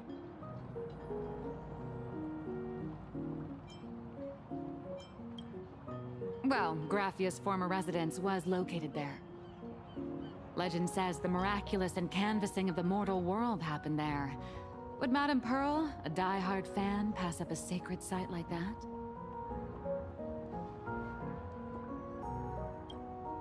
Word is that Madame Pearl just flicked her wrist, signed a check with an astronomical figure, and bought the whole plot of land. She also snatched up every single piece of Graffia's lost works she could find without bothering to verify their authenticity. Whew, I guess money really does let you do whatever you want. That's not even the half of it. I don't know where her obsession comes from, but she's dead set on the idea that Graffia is still alive. If she gets even a whiff of anything remotely related to Graffia, she's got her people on it at the snap of a finger. But all they could find were Imagine knockoffs. Random, pretty redheads based on nothing but imagination. I bet her reaction went something like this. Objective. Locate the original. Error. Detecting excessive quantity of low-quality merchandise. You! I remember you! You're that fraudster from Perlux Tower! Perlux Tower? I've never set foot in that place in my life. Oh, I know it's you. I've seen the footage. You're wearing the exact same outfit. Oh, a slip-up in an otherwise perfect plan. Relax. Your job is safe this time. Cut it out, you scoundrel! You can't talk your way out of this. Who exactly are you? This is the author of Fluffy Across the Blue, Blurry QR Cult. Huh. Is that so? My apologies. How rude of me. Miss Colt, it's an honor to finally see the face behind the work. Please pardon my yelling. I didn't know. No worries, no worries. I'm starting to like Feld. He took that rather well. No freaking out. Quickly switch gears. Quickly, but not abruptly. It's only normal for a famous comic artist to travel with bodyguards, no? Miss Blurry QR Colt, let's be clear. You are being transported under escort. Your current credit balance is in the negative. Madame Pearl has offered you a lifeline by asking you to complete the next volume of the Fluffy.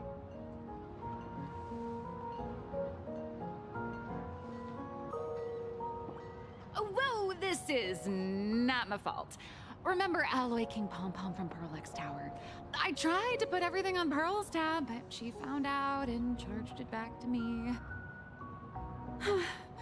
Who knew a figurine could be so expensive? It cost me more than my entire savings.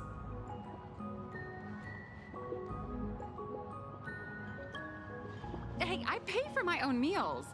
Is that so shocking to you? Is it?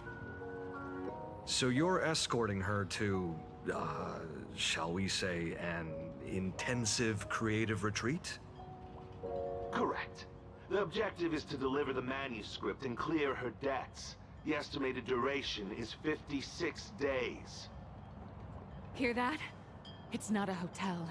It's hell. Where you get whipped for not finishing your scripts on time.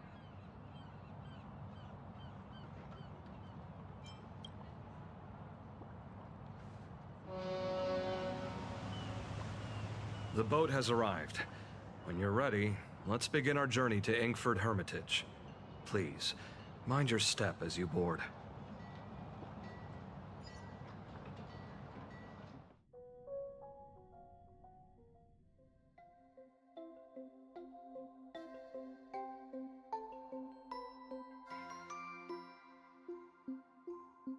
We have arrived. This is the snowy shore of the canvas world, Inkford Hermitage. Are those Wispe floating on the water?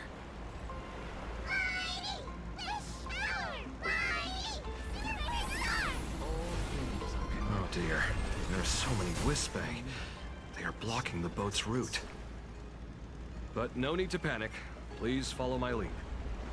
We have now arrived at Hermitage Port.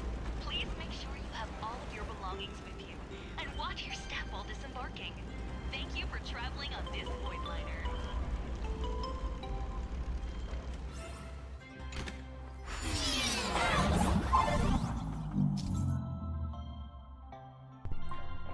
Ice blocks are fragile. Attacking an ice block with a bow and arrow will cause it to crack, and attacking it again will shatter it. A Trailblazemon dropping onto the surface of an ice block or hitting it by jumping from below will have the same effect. The surface of the ice block is smooth, so walking on it grants a speed boost.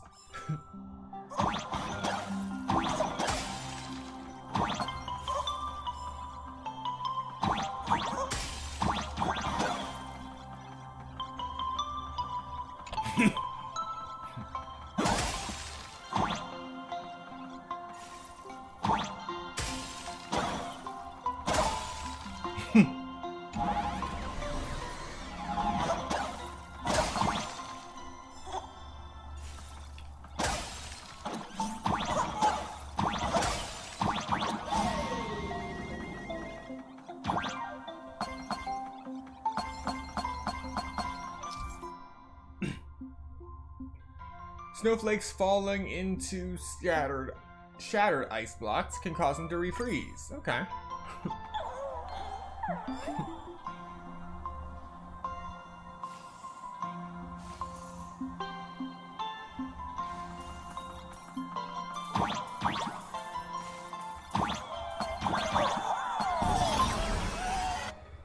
Wow.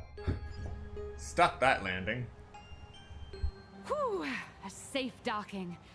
For a second, I thought we were going to hit an iceberg or something.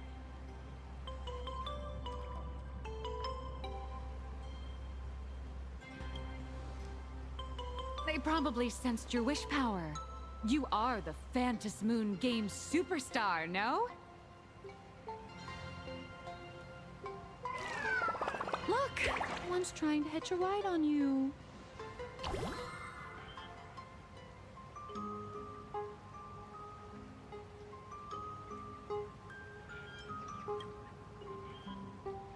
Must have been when we came ashore. Oh, what a devoted fan.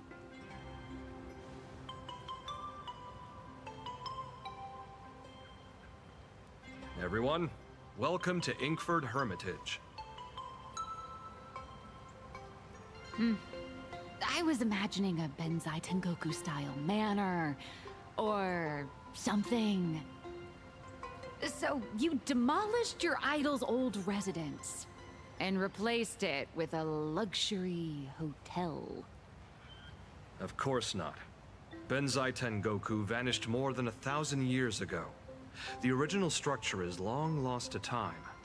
The IPC only chose this location because this is one of the weakest points between reality and the world in Canvas. Many Imaginae are born every day, but just as many ancient lineages of Imaginae hide themselves away in the world in Canvas once their wish power dry up, or as they grow weary of the mortal world. This is the final stop before they enter the world in Canvas, and this is where they bid farewell to reality. They rest here, organize memories spanning centuries, and then pass beyond the point of no return. Rumor has it that Graphia's soul appears from time to time to guide these weary Imaginae on their path. There's a sense of parting in the air. No wonder the soul of the mother of Imagenesis feels an attraction for a creator. This must be the finest well of inspiration. Miss Colt, now that you're in this well too, you ought to make the most of it. Let's go. I'll lead the way.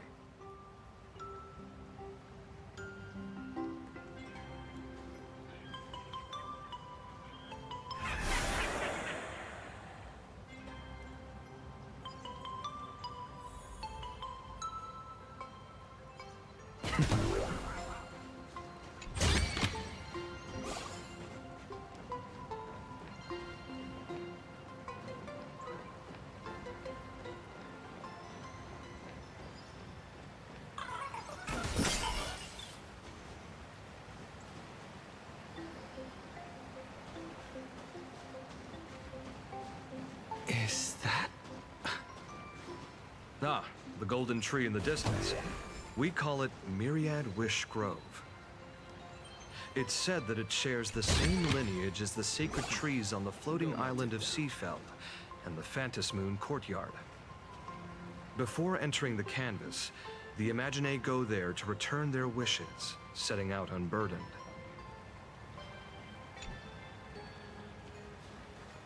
All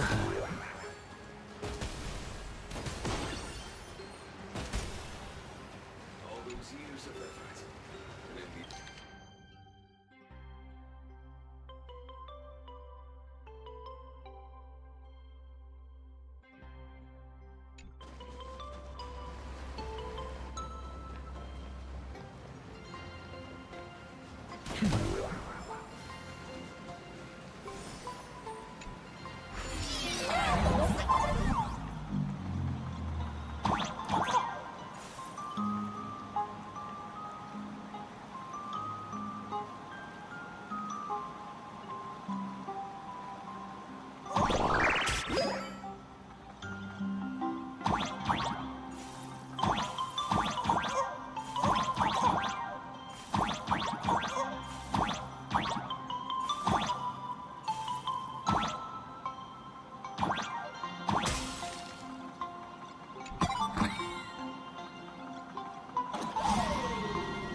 Moving the help bot forward will directly shatter the ice blocks it touches.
I am just waiting for the day that an update shows up that turns these all hostile.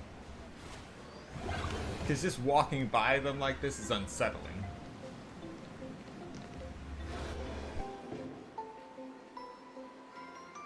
We have arrived. The hotel staff will take over from here.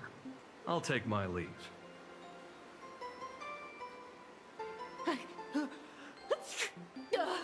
Oh, it's freezing.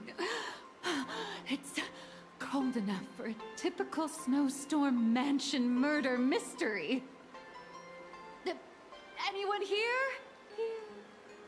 Hello? Hello? Honored guests, my apologies for the late welcome.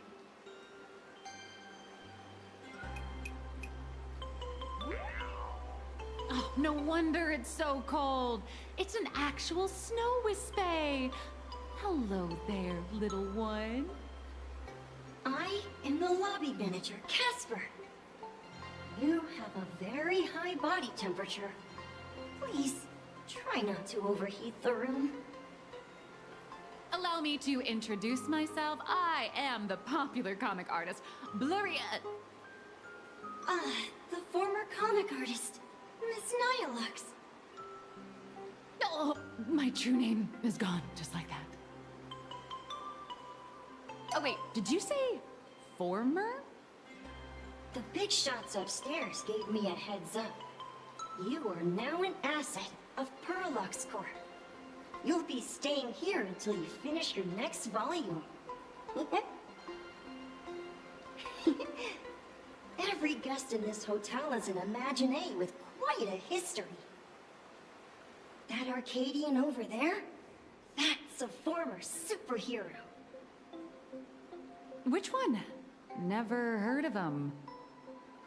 That one over there is one of the oldest strangelings. They're a former Kappa. These days, they work as the hot springs manager. A Kappa? Didn't that lineage of Imaginé go extinct when the IPC first arrived? There are still a few survivors that slipped through the net. As for Casper myself, I am a former frost giant.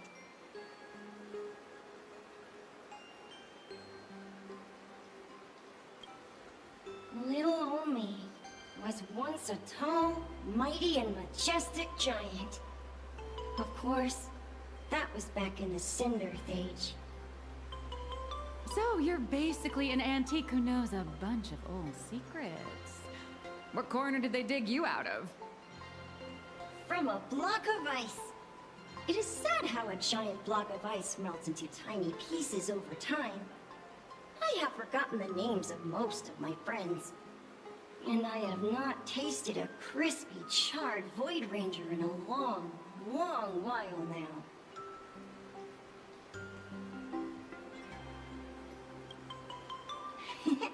Indeed, another glittering nameless. Another? How's that? That is a secret. Sightings of Lady Graphia are as common as the snowflakes here. Ever since the news spread that her soul would reside at the hotel, all those Imaginé who mimic her and the weirdos who insist they have a connection to her have flocked here. You see, they all claim they have some sort of connection to her, or hold some secret about her. I bet they're just trying to scam people out of wish power and credits.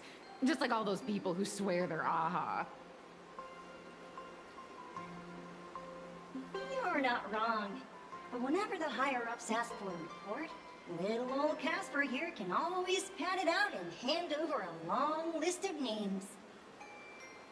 Nameless, good luck with your inquiries.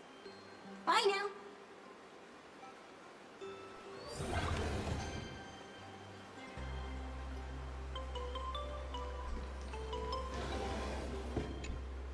So, you're here looking for Graphia's whereabouts on behalf of that Intellitron executive. I think it's unlikely that the mother of Imagenesis will see her. if she wanted to see her, it would already have happened. The IPC has practically turned the world and canvas upside down. You know this, right? Over 140 years ago, they brought in hackers from Punklord and did everything they could to blast open the passage between reality and the world and canvas. I think disturbing her world and canvas like that must have upset the mother of Imogenesis.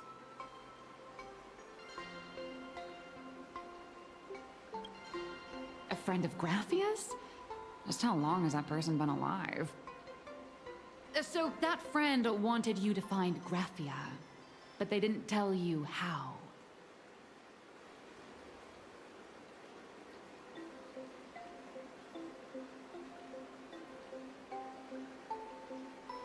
The only thing Avanesia left that could be a token is the mask she painted herself, right?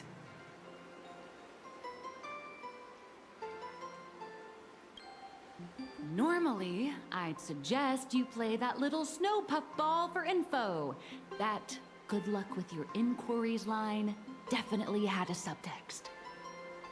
But since you're asking for a bright idea, you must have heard that in a certain corner of the universe, there's a mysterious ritual that can summon historical figures to the present day.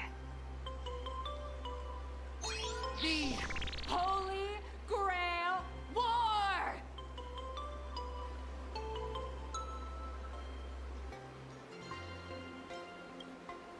Oh, right! That was your big adventure in Penacony. Oh, how nice. I hope Plain Arcadia holds one too. Then I don't need to explain the method. First, we need a catalyst. Do you have Graphia's brush or palette? Doesn't look like it. No matter, Miss Kalt has got you covered. We use ley line resonance. This hotel is built on Graphia's former home. It still has a connection to her, like that vibrant golden tree.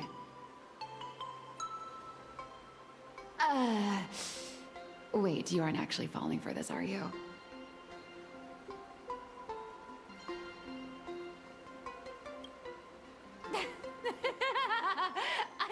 I was just kidding. Sorry. I was just trying to lift the mood. Oh, honestly, I'm a chronic deadline misser who can barely save her own skin. How am I supposed to help you? I've heard enough.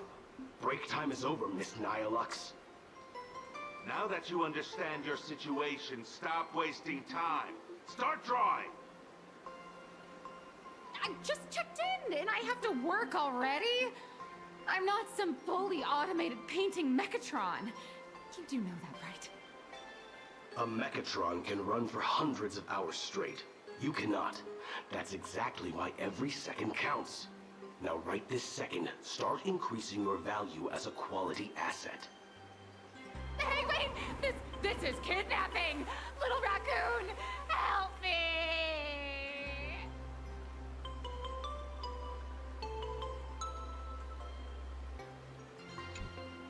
Nihilux has a point. If that Casper guy is a survivor from the Cinderth Age, maybe he really does know something. Anyway, I'll start by asking around here.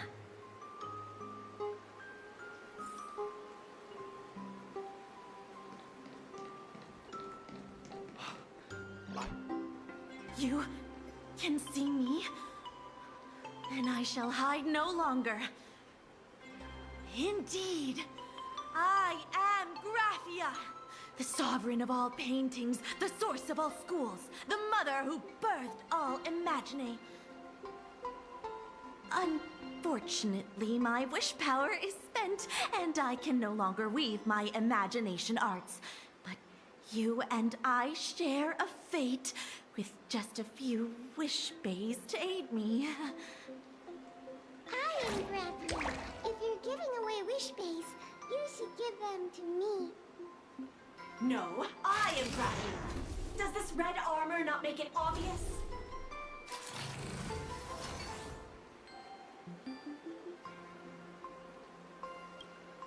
I don't care which.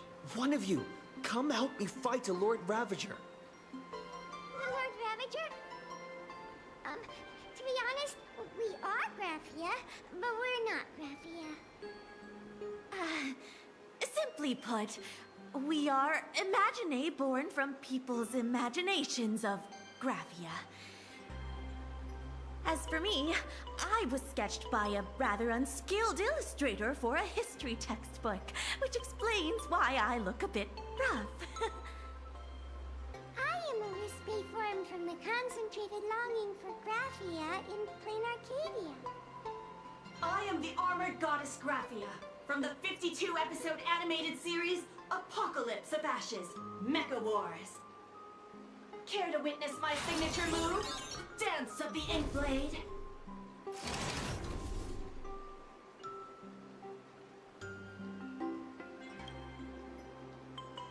If you're looking for the real Graphia, I'd suggest you give up.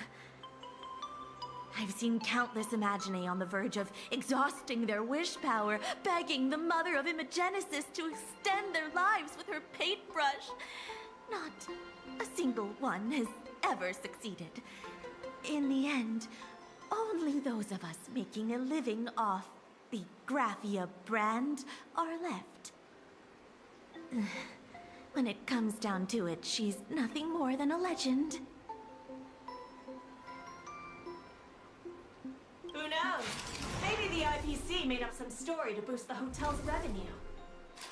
I mean, the Sinnerith Age was over 1,000 years ago. Maybe the only thing left is the longing for Graphia. There's one very simple way.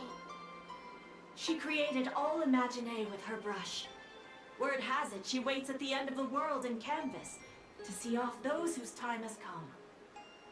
But every Imaginae who has seen her is, of course, dead. So dying is the only way, huh? These three aren't just fakes. They're also wackadoodles.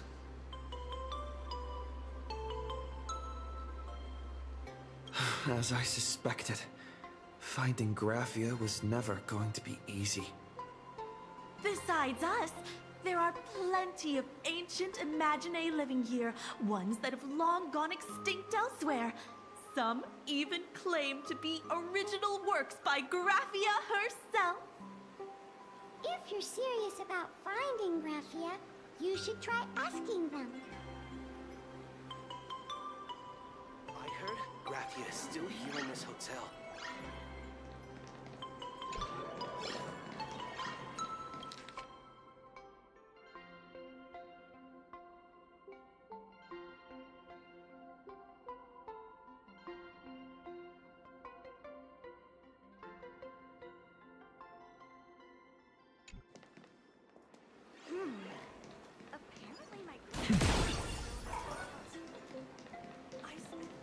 Please don't linger around here. This glass of milk reminds me.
It's just an answer.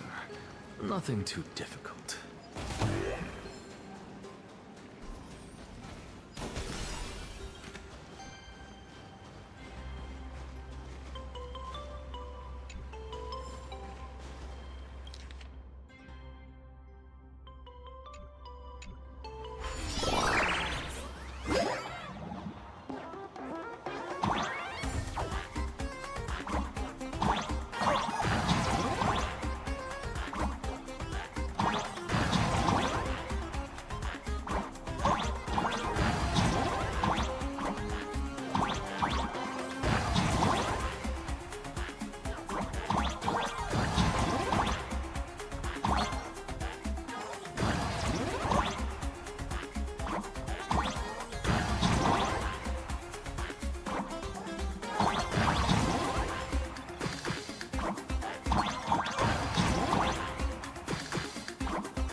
Dodge the assassin.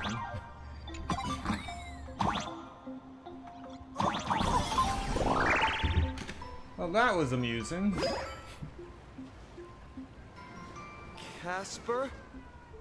Are you there? Nope. I'm not.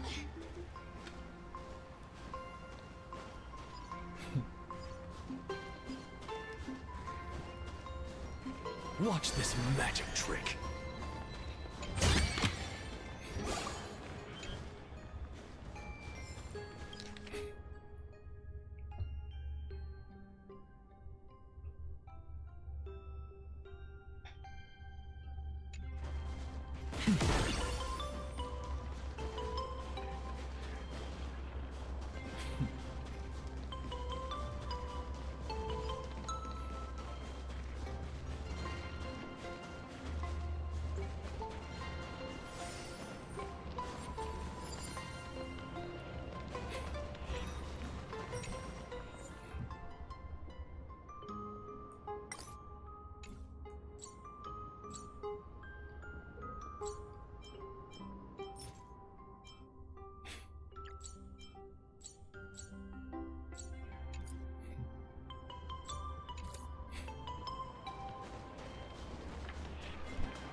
You found me, current nameless. I knew you'd come to ask about Lady Graphia. But if I try too hard to remember things from such a long, long time ago, my soft, squishy head starts to throb, and then I start melting. Drip, drop, drip, drop. So much of my memory feels like it's shrouded in a blizzard, and I can't see anything clearly. I'm sorry, but I don't think I can help you.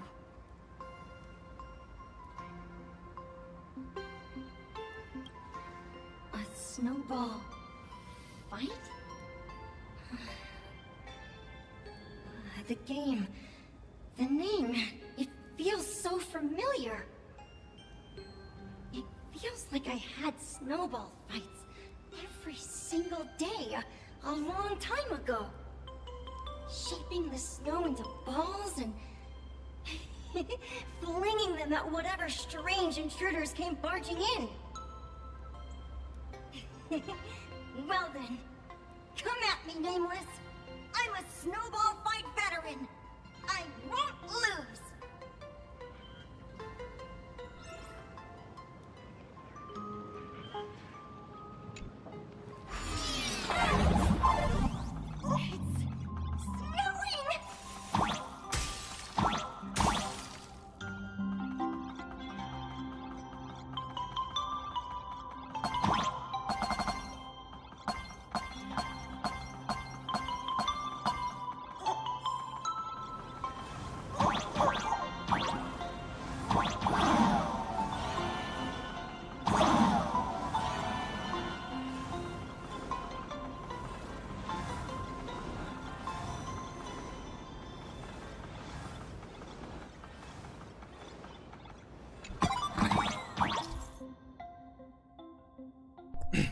Many years ago, Casper used to be a towering frost giant.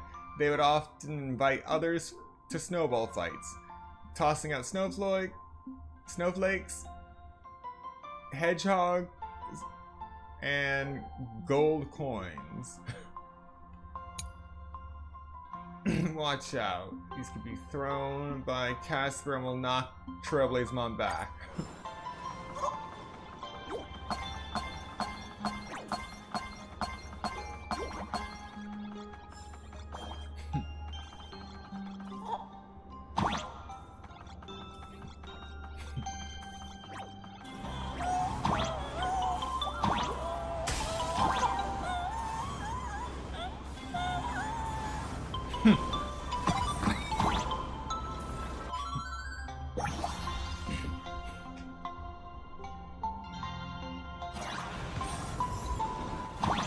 And I was fully prepared to go through that gauntlet of death.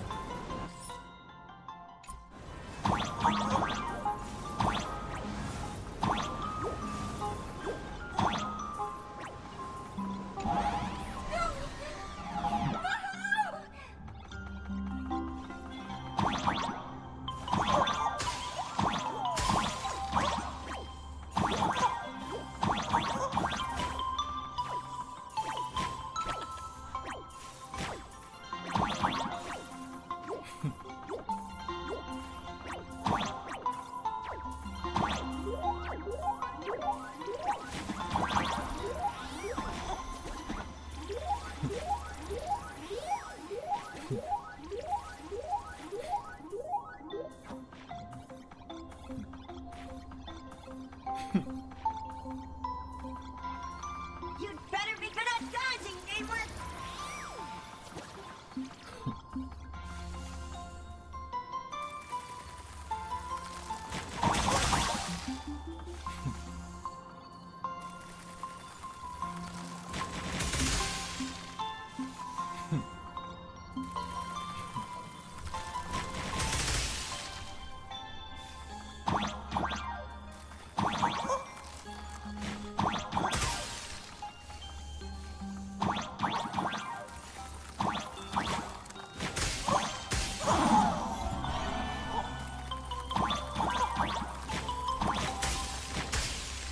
I did not need that achievement.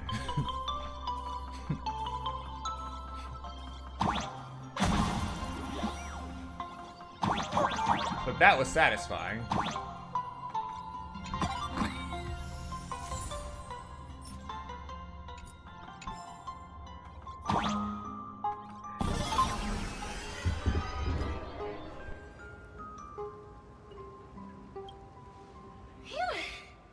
Things from the Cinderth Age are still a bit blurry. But I definitely met Lady Grathia. I had snowball fights with her.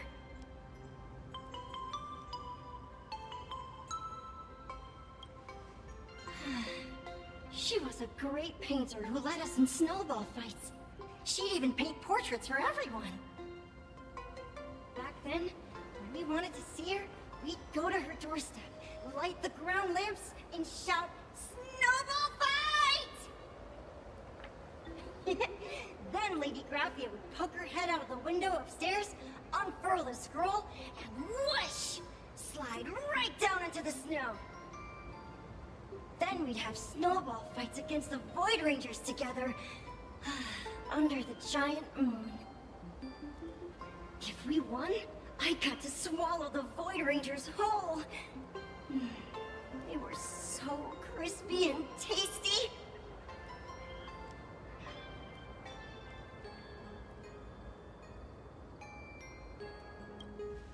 There was someone else.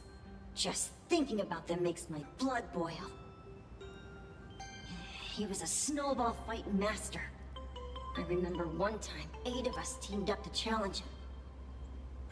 But that guy knocked us all down with his snowballs like it was nothing.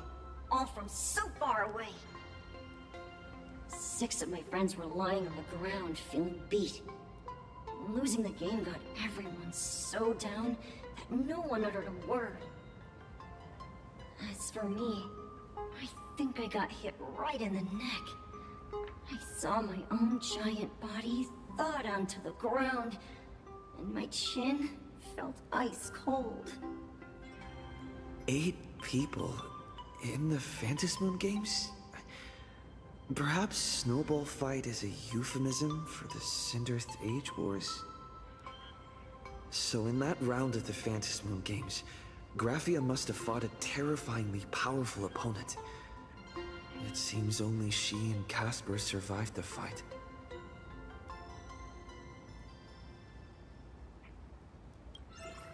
I saw her once. Just once. By then, Ahatopia had already been transported into the canvas. It was so quiet and lonely. I couldn't find my other 6 friends, but I remembered where Lady Graphia lived. So, I went to her front door again, lit the ground lamps and shouted, "Snowball fight!" It felt like only a second had passed. Just the blink of an eye, yet somehow it also felt like forever. At last, I saw her drift out. She held me and cried, saying, "I'm sorry, and you've done well," over and over. It was just one lost game. We could have just won it back some other time, but that was the last I saw of her.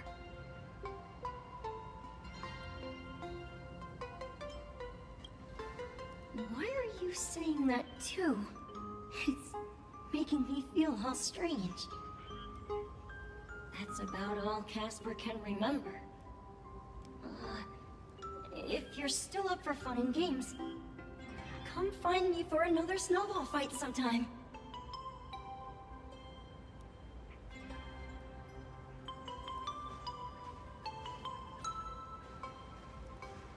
So, to summarize, Casper likes to light the ground lamps and call for her near Graphia's old home. Now, where can I find those ground lamps?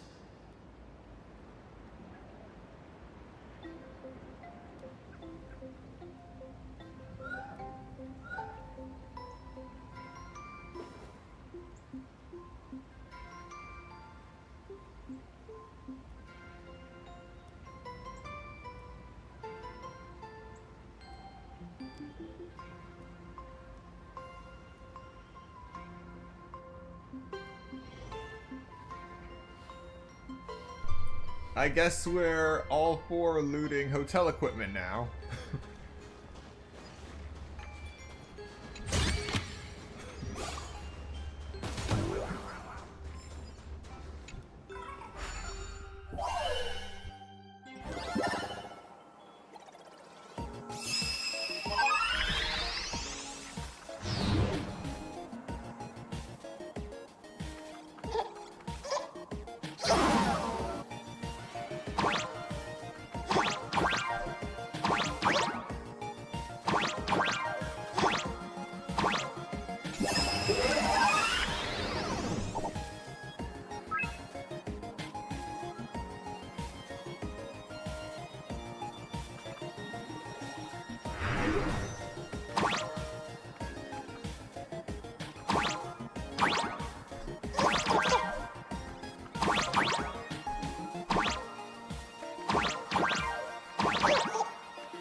If Cersei saw this puzzle, they'd die from laughter.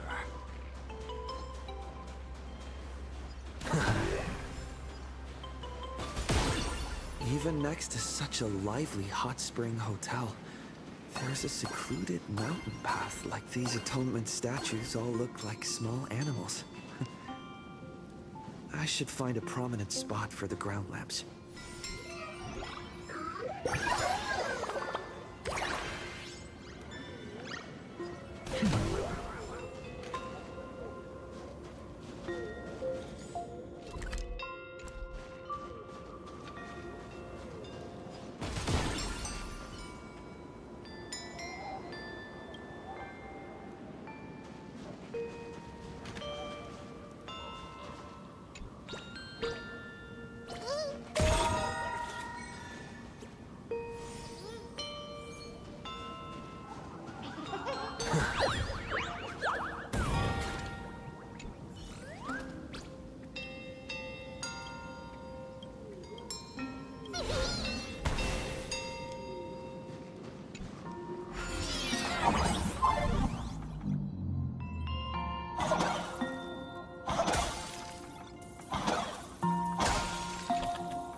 These two little lamps don't look reliable at all. Whatever. It's not like I have any other way.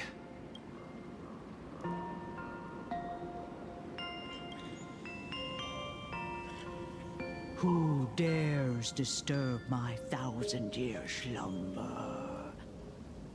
Not only will I refuse to grant you 3 wishes, I shall also lock you in my canvas to suffer in my stead!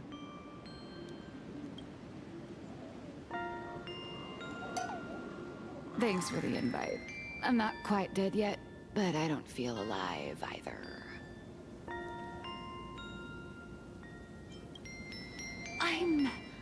I'm testing the deadline. I snuck out. This mountain path is so quiet and secluded. Ooh, what a great spot for a night stroll, listening to the calming sound of the springs. Who knows? Maybe my inspiration will flow again like these waters.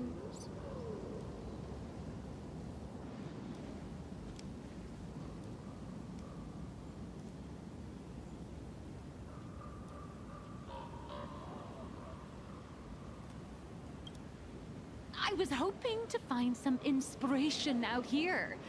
With those 2 goons breathing down my neck, anyone would hit a complete creative block. Look at this old stone statue! Ooh, doesn't it look like Hemicat? I just reached the real versus fake Hemicat arc in my comic. Let me pay my respects. Maybe Graphia will bless me with enlightenment. Miss Colt, when did you sneak out? I let my guard down for just 1 second, and corporate asset... I mean Miss Colt, escaped. Now that's scary. No way are you running away and taking our jobs with you. Good thing this kind lady spotted where you were headed. Otherwise, you might have slipped away for real. Let's go. Back to the room to finish your work. Come on, not again! Little raccoon! Help!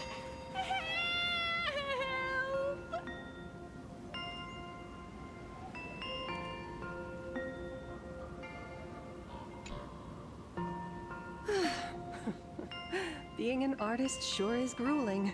I remember being held in a room and watched by 6 or 7 people too. I wasn't allowed to leave until I finished painting either.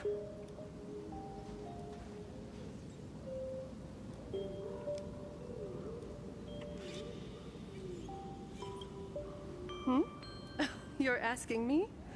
Weren't you the one searching so desperately for me? My name is Murata Graphia, guardian of the world in canvas. It is a pleasure to meet you, nameless of the Astral Express. You're saying... you are Graphia? She really does look a lot like Himiko.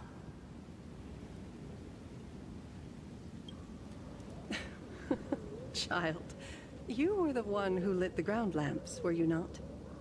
If memory serves, that was the secret signal my old friends used to call for me. I simply answered the call, yet you doubt my identity. How strange. Let me think. I believe I know why you've come to find me. The arbitrator of the Phantasmoon Games asked you to tell me that our old enemy, the Demon Lord from Beyond, has returned. Am I correct?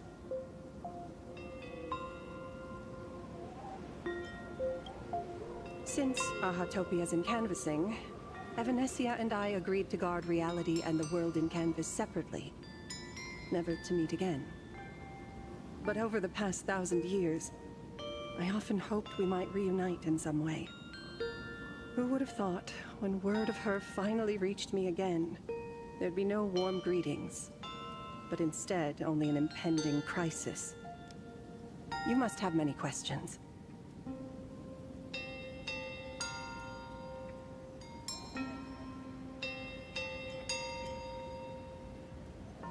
My, you certainly have a lot of questions. But before I enlighten you, during the Cinderth Age, that demon lord from beyond once took the form of a friend to infiltrate the Resistance, causing catastrophic casualties. I must confirm your identity, Nameless. Do you carry a token from Evanesia?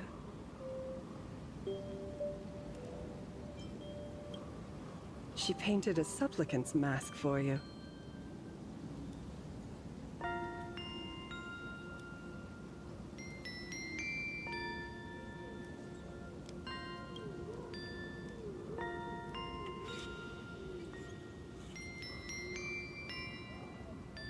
The secrets you seek are many and tangled. Perhaps I should start by telling you a story. 1,000 years ago, the legions of the demons from beyond descended upon Ahatopia, marking the beginning of the Cinderth Age. For the destruction, taking a life is easier than brushing aside a feather. Among the countless victims, a baby girl was saved by a painter from the brink of death. He took her in as his daughter and named her Graphia. To protect his daughter, the painter kept her confined to their home. While the fires of disaster swept across the land, Graphia lived in seclusion. Until one day, a falling star streaked across the dark sky, and a deafening roar shattered the silence of the wasteland. Unable to contain her curiosity, the young girl slipped out of the house to follow the sound. And so she saw it. Beneath the cold Phantasmoon, a tower of infinity stood on the mountain range at the edge of the horizon. This tower had countless windows and rose section by section, slender and tall. More than an actual tower, it looked like a wounded iron dragon that had fallen to the earth.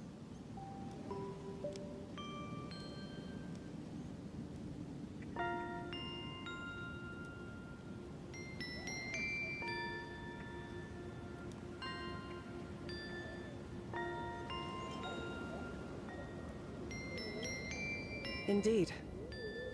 That tower, which stood only for a moment, was the crashed Astral Express. And Graphia's family name, Murata, came from the wondrous sight she saw. At the time, the wrecked train was surrounded by countless abominable monsters. Amidst these foul enemies, a few warriors in strange attire fought tirelessly. But they fell, one by one, unable to withstand the endless tide of monsters. It was only much later that Graphia understood that those who fought and died for Ahatopia shared a common name. The Nameless, who walked the path of the Trailblaze. That was the day that Graphia stepped into the mortal world. Her life as the mother of Imogenesis began. In a long, drawn-out war, fought at a severe disadvantage. She was forced to seek the aid of the Phantasmoon Games, attempting to use the mighty power of an Ionic ritual to lock the terrifying demon lord from beyond within a limited battlefield. This was also the first time in the history of the Phantasmoon Games that the 8 supplicants joined forces to confront a powerful enemy from beyond, the Lord Ravager, Asat Pramad. She lost. Graphia did not win the Phantasmoon Games, nor did she manage to kill Asat Pramad. In the final days of the Cinderth Age, she gathered every ounce of wish power to paint the world into a scroll. Using herself as a nail to steady the canvas, she sealed the Lord Ravager outside. Yes. As long as the scroll still enshrouds reality, he won't be able to lay a finger on the Leviathan's remains buried deep within Ahatopia. The story is over. I have received Evanesia's message. I also have a token I'd like you to give her. Please, let us journey together to the other side. So, are we leaving right now?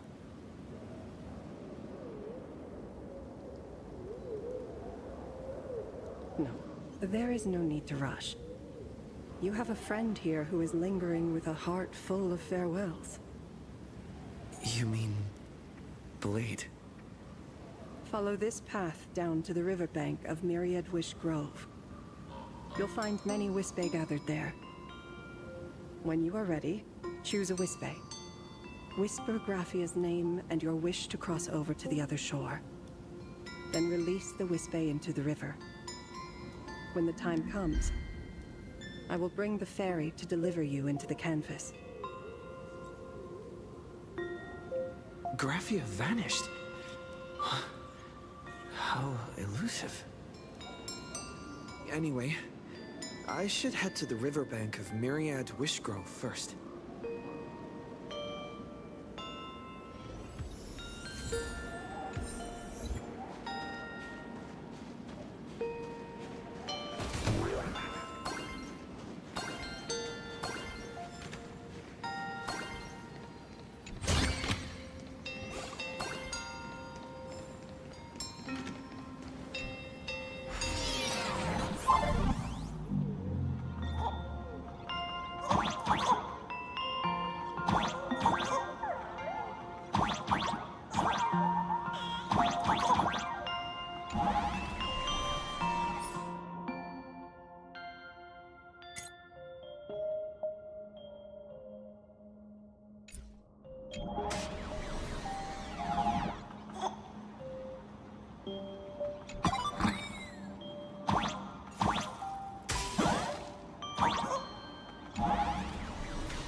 heard that in the same forest, giant trees will fight each other for nutrients.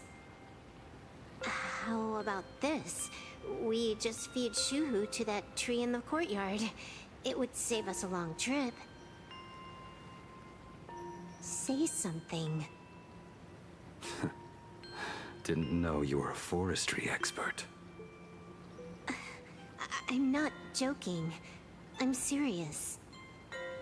If the Elwood absorbed another emanator of abundance, it would likely bring about an even greater catastrophe. Right now, there is no other option besides the Veracity Husk.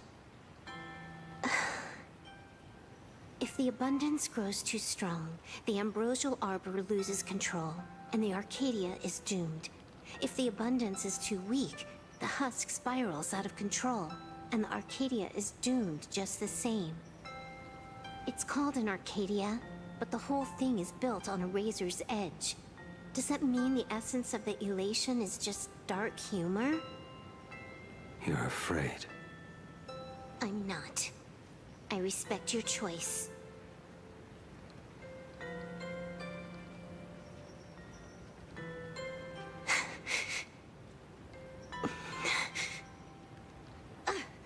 Fine. You're right. I'm afraid. So what? You don't think I know what that Xianzhou person meant? 1 in 10 chance? There is no chance at all. Listen. I just can't stand by and watch one of my kin sacrifice himself. Kin. What else? Friend? Colleague? Playmate? The guy who carries my bags when we go shopping? I suppose all of those fit. Fit? How? Sometimes I can't tell if you're actually dumb or just playing dumb. I hear you. Just assume it's the former. Simpler that way. My mind is made up. You should understand. Misplaced emotions will only cause the mission to fail. You really are just playing dumb. To be honest, I'm the same way. If I could see Firefly cured of her illness, Kafka finally finding the heart she's looking for, and that guy reclaiming his future, then I'd be willing to pick up that level 999 cartridge too, even if it means becoming nothing but a shadow of the Dark Zone. Don't. At the TV tower, you already severely overspent your time. Don't touch that thing again. Besides, why are you telling me this? You should tell them yourself.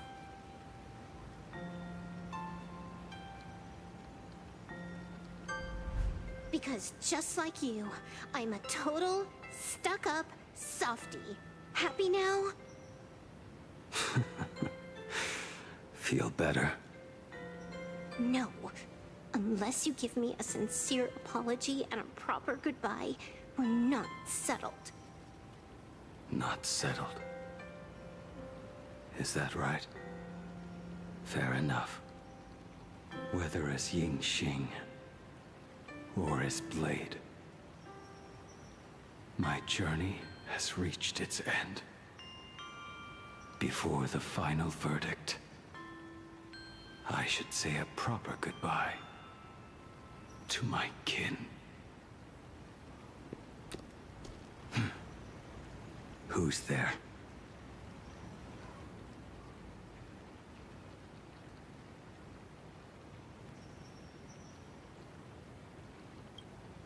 Next time, it'd be better if you didn't try to sneak up on us like that. I knew you would come. I met the legendary Graphia. She told me a way to enter the world in canvas. If we simply chant her name and release a Wispe into the river, she'll come to ferry us. A legend from 1,000 years ago. And she's actually still alive? It really makes sense. After all, you two are practically the same age. Knowing that gives me a bit more hope that you can actually make it back. Then let's begin.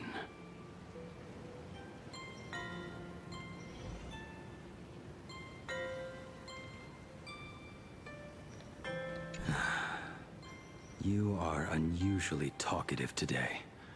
Are you trying to buy time?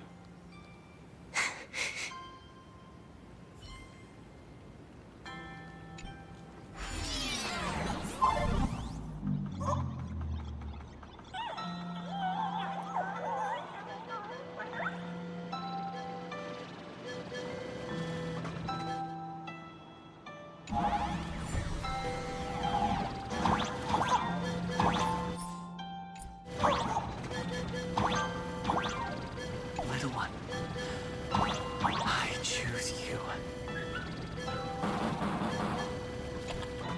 Everyone, let's go find Graphia!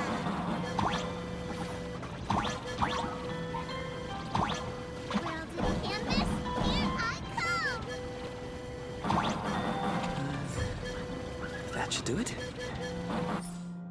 Right? I summon Graphia, Mother of Imogenesis.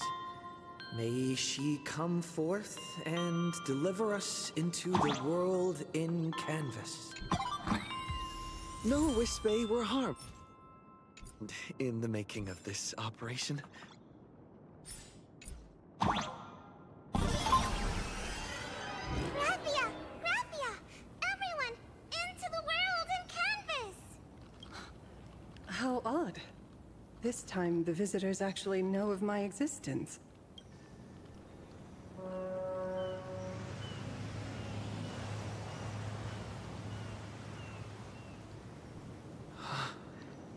Strange. Why is the boat coming from downstream?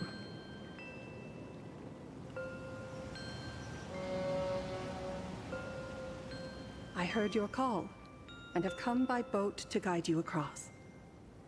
Greetings, travelers who seek to leave the mortal world behind. It is a pleasure to meet you. Oh? Not an Imagine, but someone here to settle the past and family members seeing them off? I guess so. The power of abundance. What a nostalgic scent. There is something terrifying slumbering within you. I've heard that something lies at the end of the world in canvas with the power to suppress it. Will you show us the way? Ah, I see. You are better informed than I thought. I understand. Time is of the essence. Please, step aboard. Thank you. The mountains lie distant. The waters still. And snow settles. A fine moment to bring this weary life to its end. Bring a weary life to its end. To my eyes, the power taking root within you is far from withering away. It's just a matter of time. The journey downstream is long. As is custom, I must collect your past stories as fair. I shall use them to paint the path forward, which will guide us to the other side. My past stories. I am not much of a storyteller. There is no need to weave your thoughts into a complete story. A single memory, a single breath. These too are parts of your past. Only by letting go of the past can you truly set forth with an open heart. Is that not so? Go ahead. Say something. I'm curious too.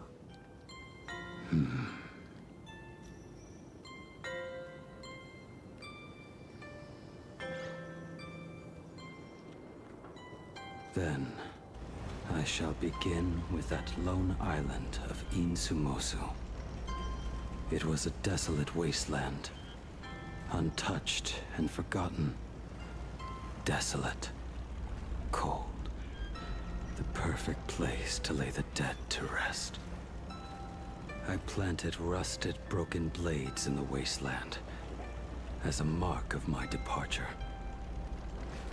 Little did I know that even after joining the Stellaron Hunters, I would find myself returning there time and again, bringing along a few new swords with me. Their owners, some of them sought my life, only to fall by my hand. Others simply wished to see me one last time, as their own lives flickered out. I was once a craftsman, and those swords, they were all my own creations. I raised those wordless monuments for my old friends, one by one, until they became a forest of broken blades. And what about me and my sword? When will it finally join them in that forest? I will follow your words with my brush and paint the ideal end.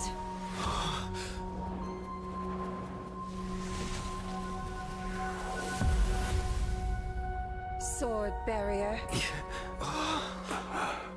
We've reached the shore you've been seeking. What is this place?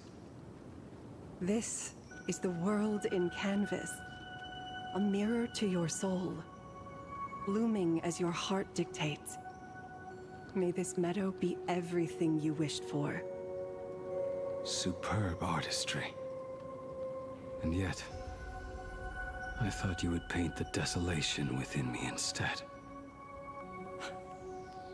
Desolation? I saw no desolation in your story. Instead, I found the lingering regrets of a master craftsman. The fire that tempers black steel and shapes 100 blades does not burn upon the forge or anvil. It burns within your heart. That spark within you has yet to fade. It is why this plane has chosen to bloom into flowers. We've got no clue what you two are on about with all this cryptic talk. But you smiled just now, didn't you? No, I didn't. We should go.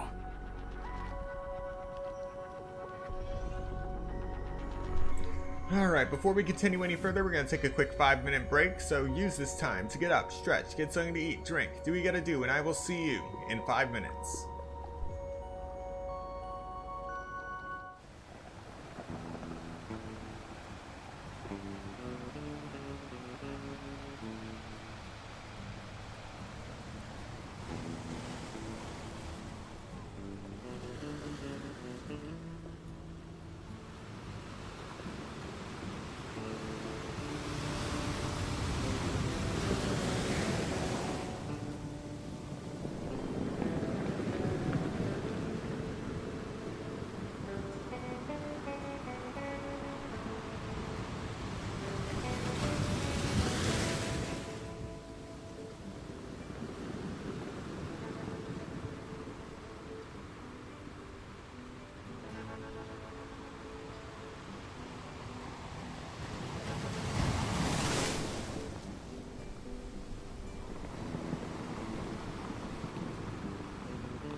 Welcome back. We will now be continuing with Honkai Star Rail. But this likely we'll be ending this in about 30 or 45 minutes.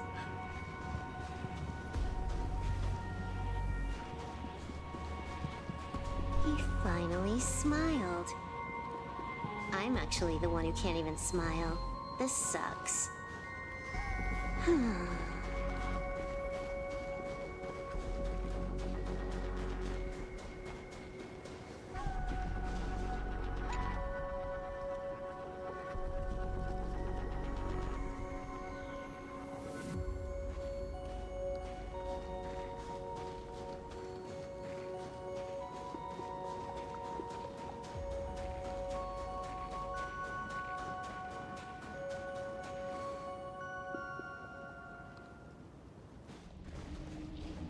We have reached the end.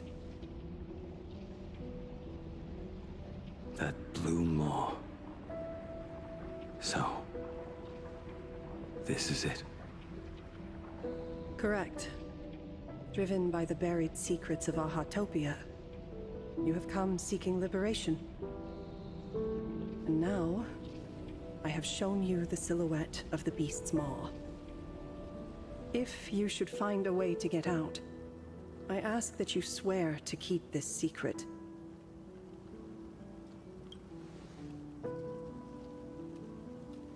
I will keep the secret. That blue maw, can it truly consume the abundance?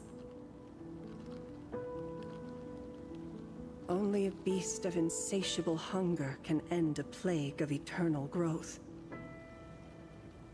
I have stood watch in this realm for a millennium, beholding the eternal conflict where the veracity and the abundance remain locked in strife.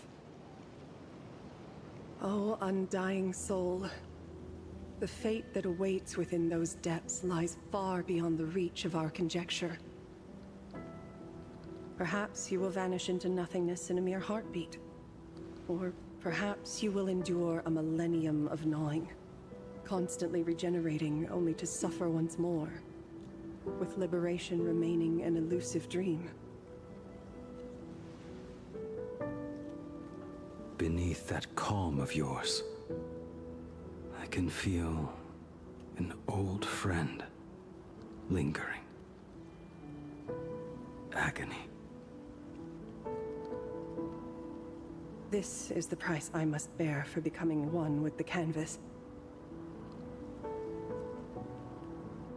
You're telling me if he leaps, he has to stay down there and be torn apart for ages? I'm not okay with this. Yao Guang never said anything about this when we went over the plan. I have lived for nearly a millennium. I stopped wishing for a swift end a long time ago. If the Leviathan does not consume me utterly, then I am still alive. And until that moment comes, I will pin Shuhu to the anvil and swing my hammer once, twice, and again, and again.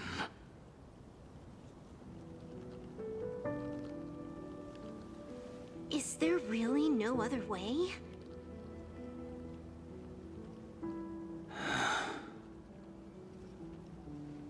Silver Wolf, I was never one for sentiment.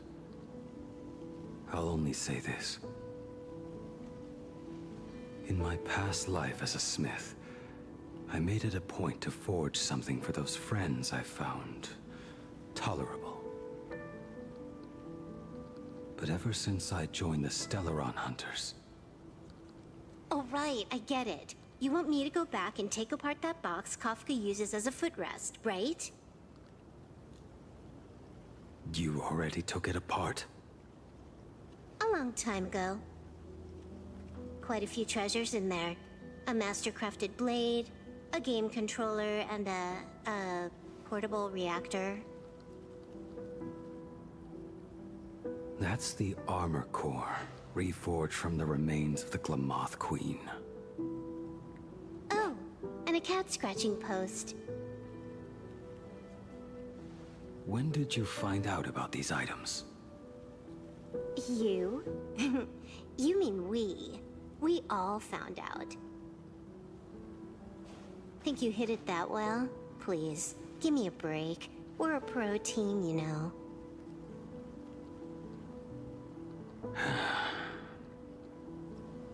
Just split it among yourselves. Consider it a keepsake. Kafka should be the one saying this, but... You are the most perfect blade the Stellaron hunters could ever have.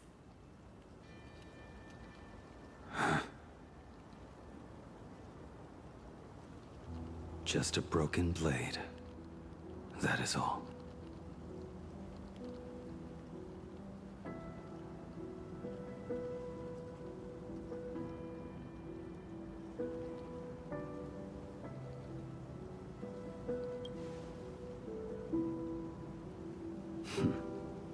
You talk too much.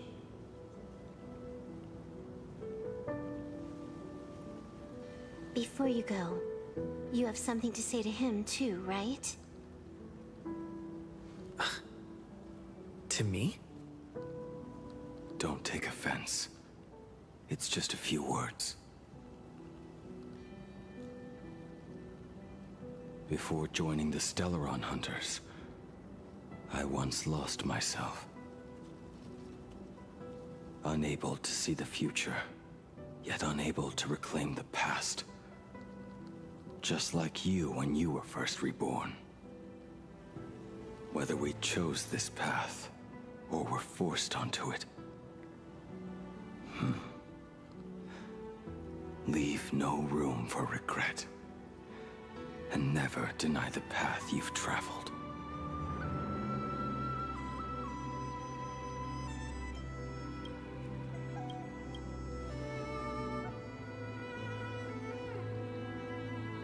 We use the script to interfere with the future.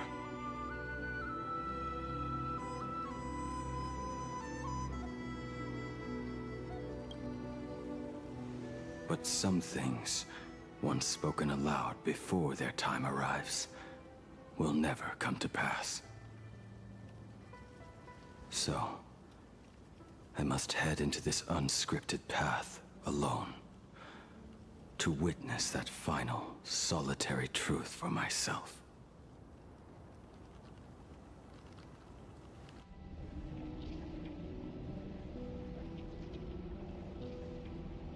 It's time.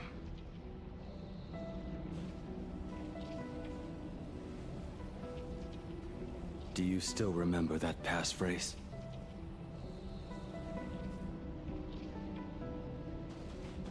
No need to step forward.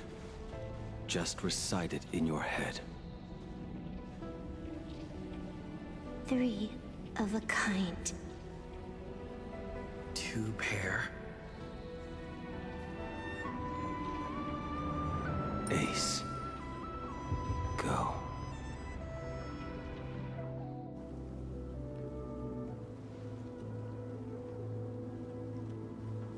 Farewell.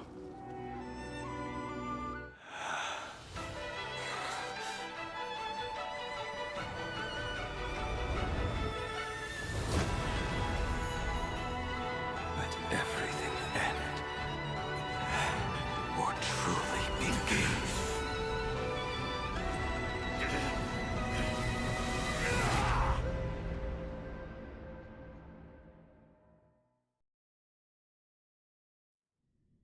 In the final moments of your life, what will flicker through your mind?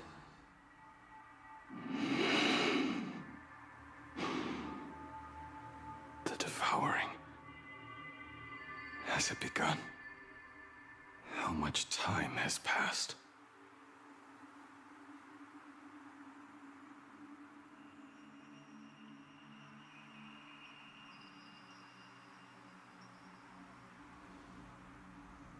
Sea of clouds. Ambrosial Arbor.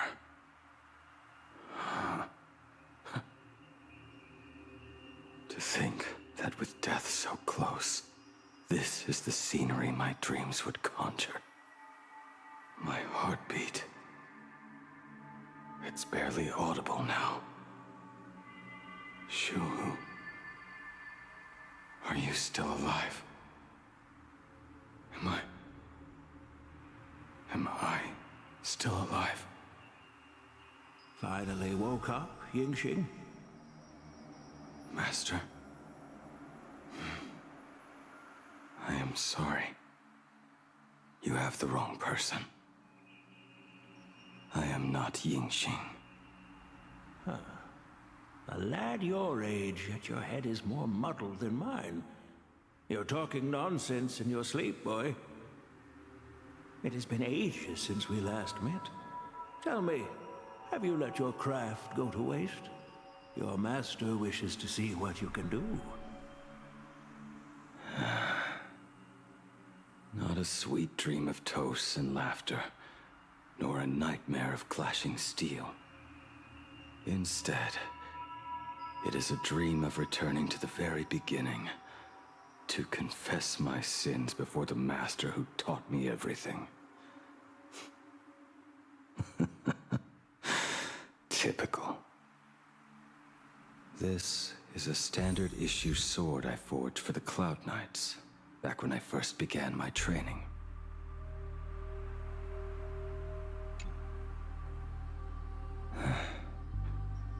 Looking at it now, it is a crude piece of work. Senior Frater, are you truly from a short-lived species?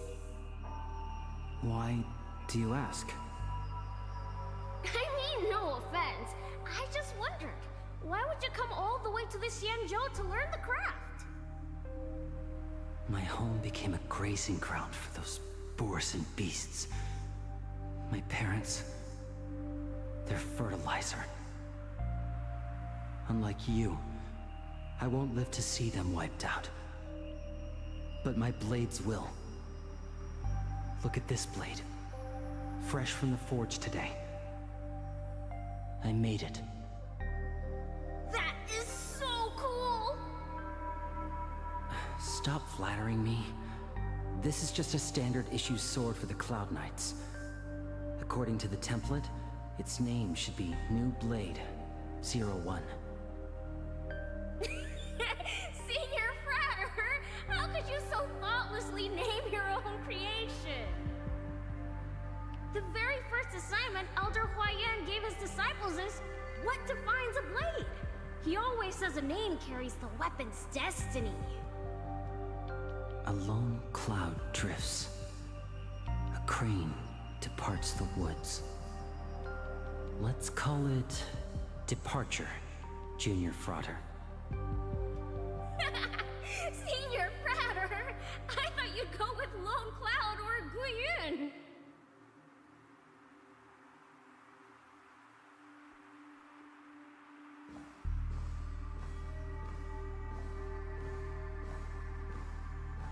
Bai Hung, and that bow I forged for her.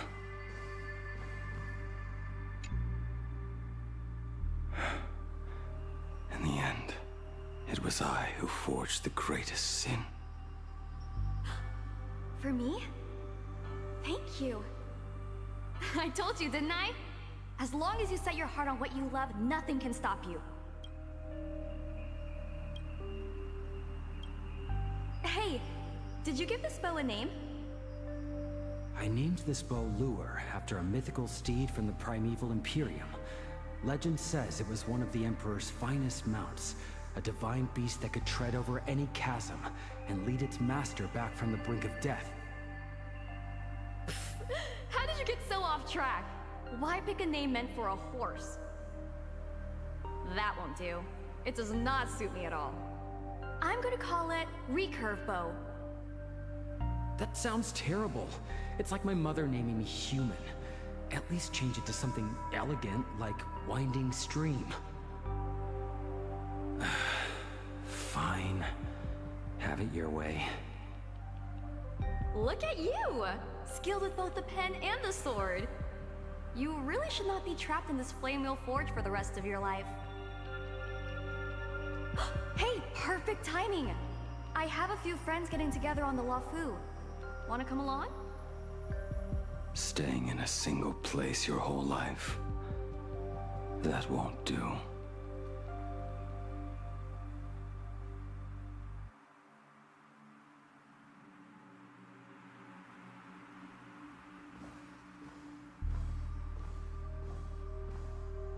Jing Yuan's Devastator Glaive. The weapon I promised to forge for him all those years ago.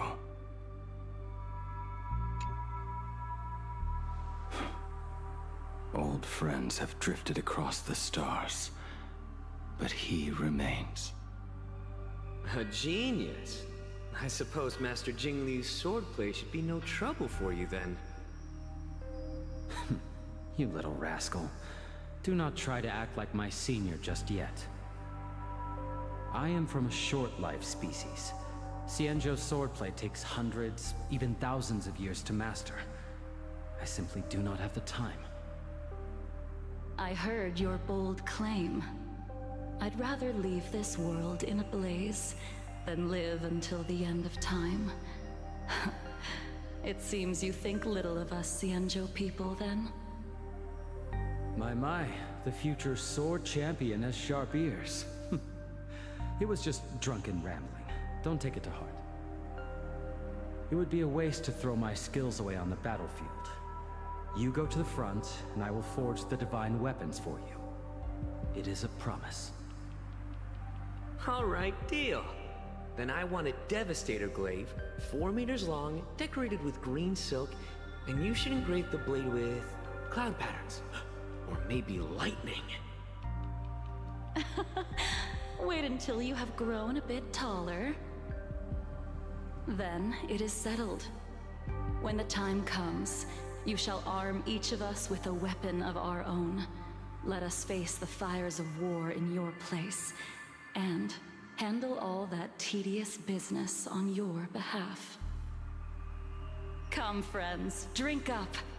We 5 come from all walks of life, but here and now, we are one.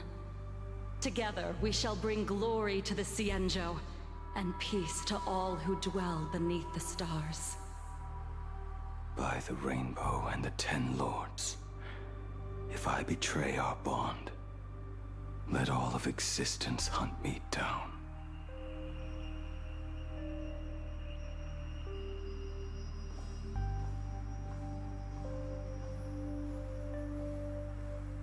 The prosthetic arm and sword staff from Mr. La Mancha were works created by my master and me. He came to visit me even after I was cast into the shackling prison. Yingqing. Yingqing. How did you end up like this? The shadow has tasted the flesh of abundance within you.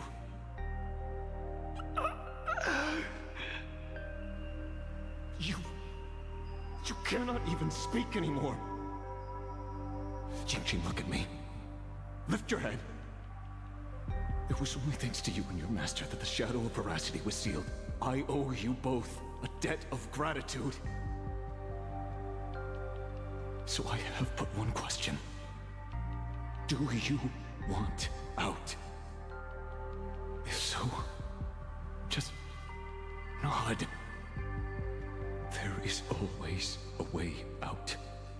Just give the word, and I will carve a bloody path to get you out, right now.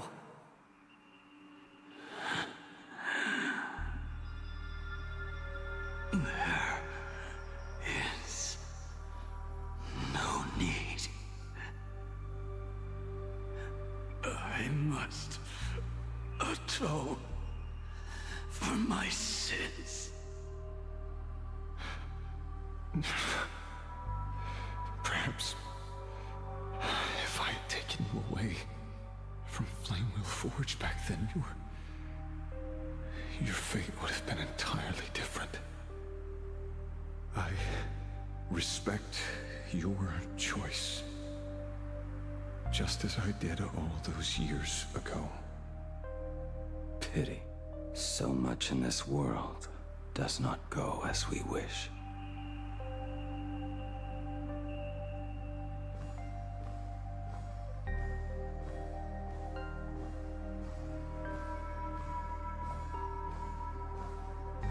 This is not my work.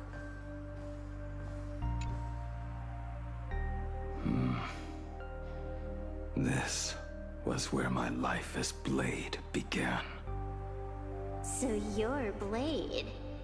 You sound like quite the expert on swords. Oh, good timing. What do you make of the sword she's carrying? The blade itself is fine, but the technique is wrong. Swordsmanship is no song and dance. Power starts at the feet. Only when the eyes and mind follow through will the strike land. My, oh my, Bladey. You really are the ultimate blade critic. Since you have so much to say, Master, why not forge a legendary blade for each of us? I put down the hammer a long time ago. My hands cannot do what my mind wants anymore. Fighting with a weapon that does not suit you is just a quicker way to die. From now on, if a sword is needed, let it be mine. This shell of mine is the only blade there is.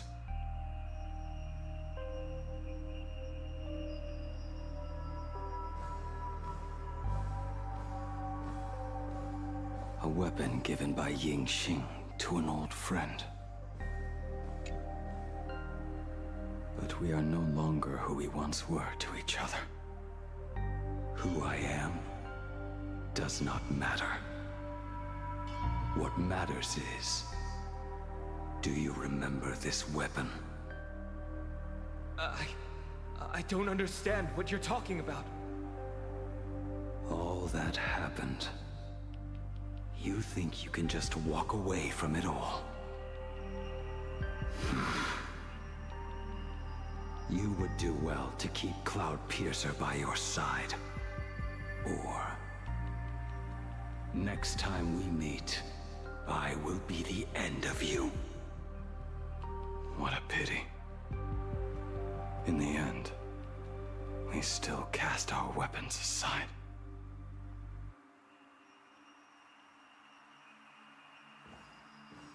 Apprentice, come here. Finally. Is the end in sight?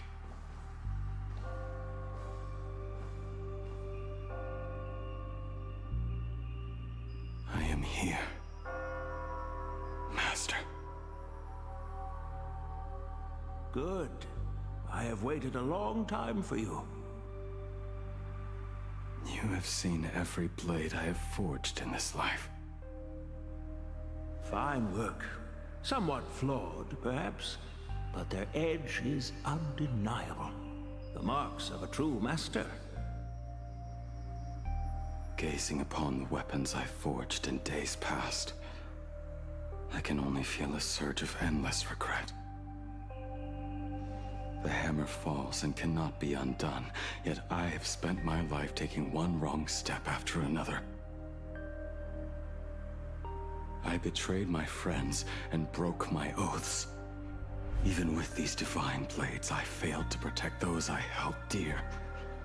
My hands are stained with blood. I loathe the reflection it casts back from my blade. But what weighs heaviest on my soul is the debt I owe you, Master. In this life, I fear I will never have the chance to repay it.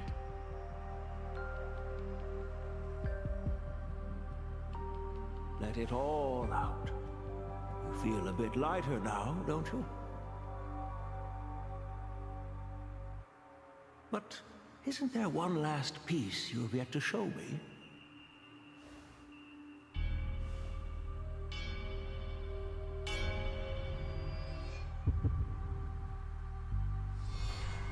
It is yet to be named, has it not? That is a mere scrap from the forging of Shard Sword. I hid it away, fearing it would bring shame upon our school. Master, how did you... Can a mere boy keep secrets from his master? I entrusted General Yao Guang to bring it to you. Since the day you left, I have kept this blade hung in the hall, gazing upon it daily. That raw, youthful spirit within it, it burns to the touch. It is the same light that shone in your eyes the day you bowed to me. It is the keen edge of a craftsman. I am but rusted scrap now. My light has long since faded. This is where I belong. Buried.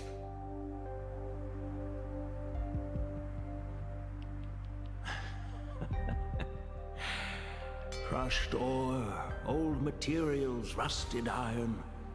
As craftsmen, we spend our entire lives in such company. Waste not the bounty of the world, but perfect it through craft. To take what is useless, to take every failed scrap and forge it anew. Isn't that our very mission as craftsmen? Even for a life that has reached its end. A life built on nothing but mistakes. As it is with the work of a craftsman, so it must be with the life of a craftsman.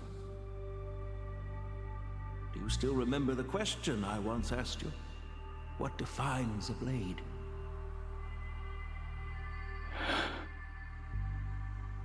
The answer already lies within you. Go now, and forge it anew.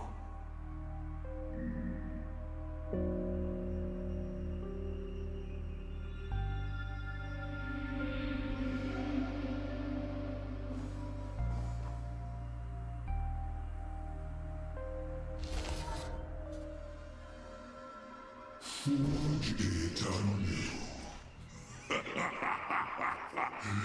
Interesting. Now I wish more than anything that I could just live a bit longer. Ying Qi himself said that back when he was nearing his end. Shoo. You have fought me all this time and leapt into the Leviathan's maw. Nothing more than a bit to drag me down with you.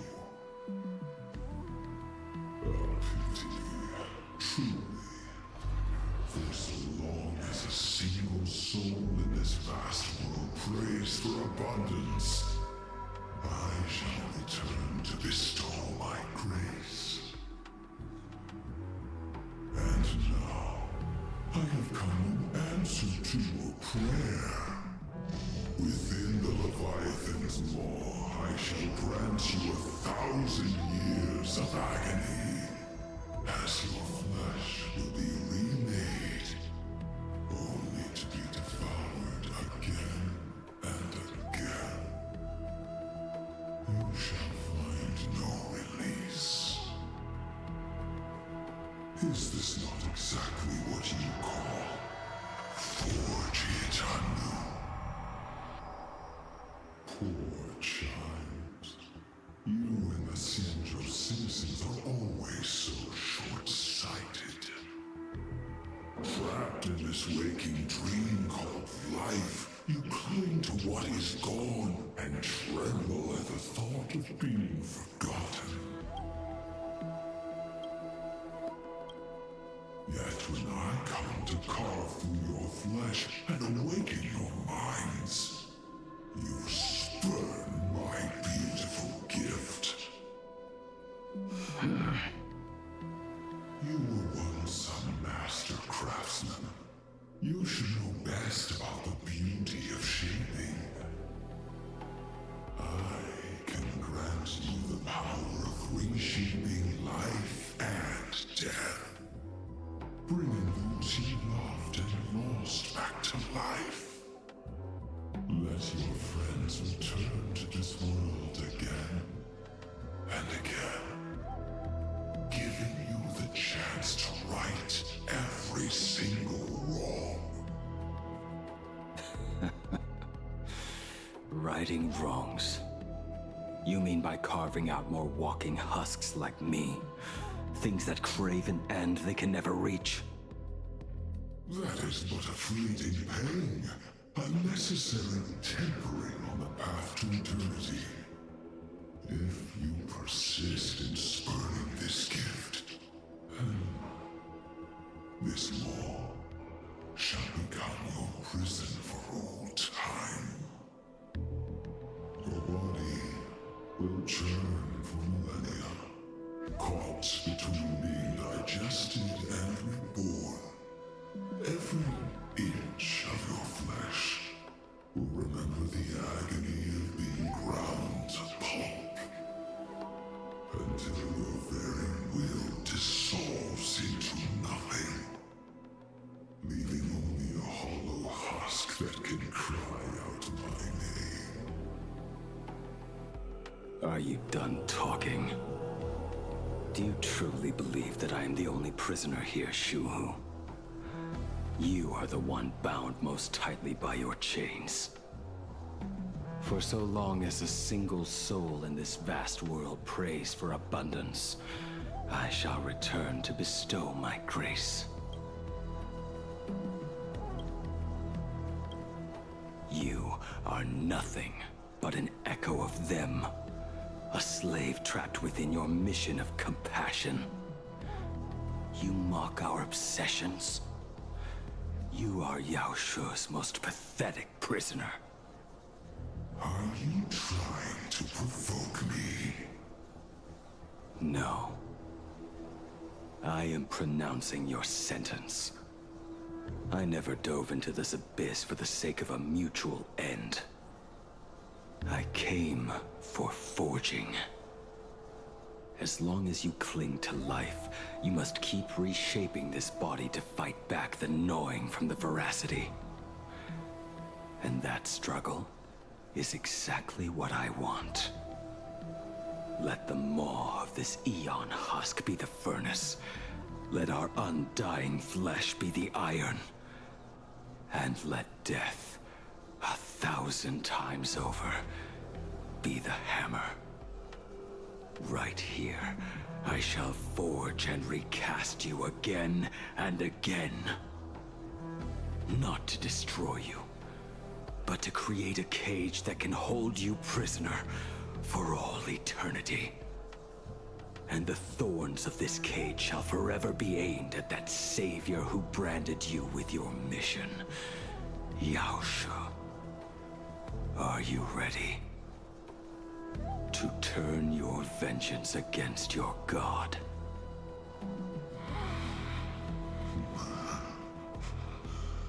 I see now. So, this is how you forge it anew. Very well. Let us see how this duel between the condemned unfolds. This forging within the furnace. In the end, which of us shall forge the other into a blade?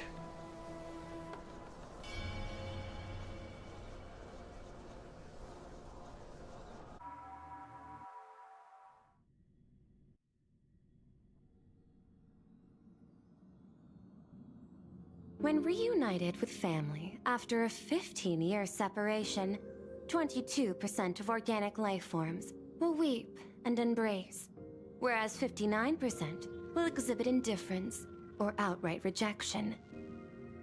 Yet, choosing to conduct a covert investigation instead is entirely unheard of. You harbor suspicions regarding Mr. Ryusuke, Why is that, Miss Himiko? Before Star Rail Fest began, I stopped by his office to look for the family's records on the Phantom Moon games.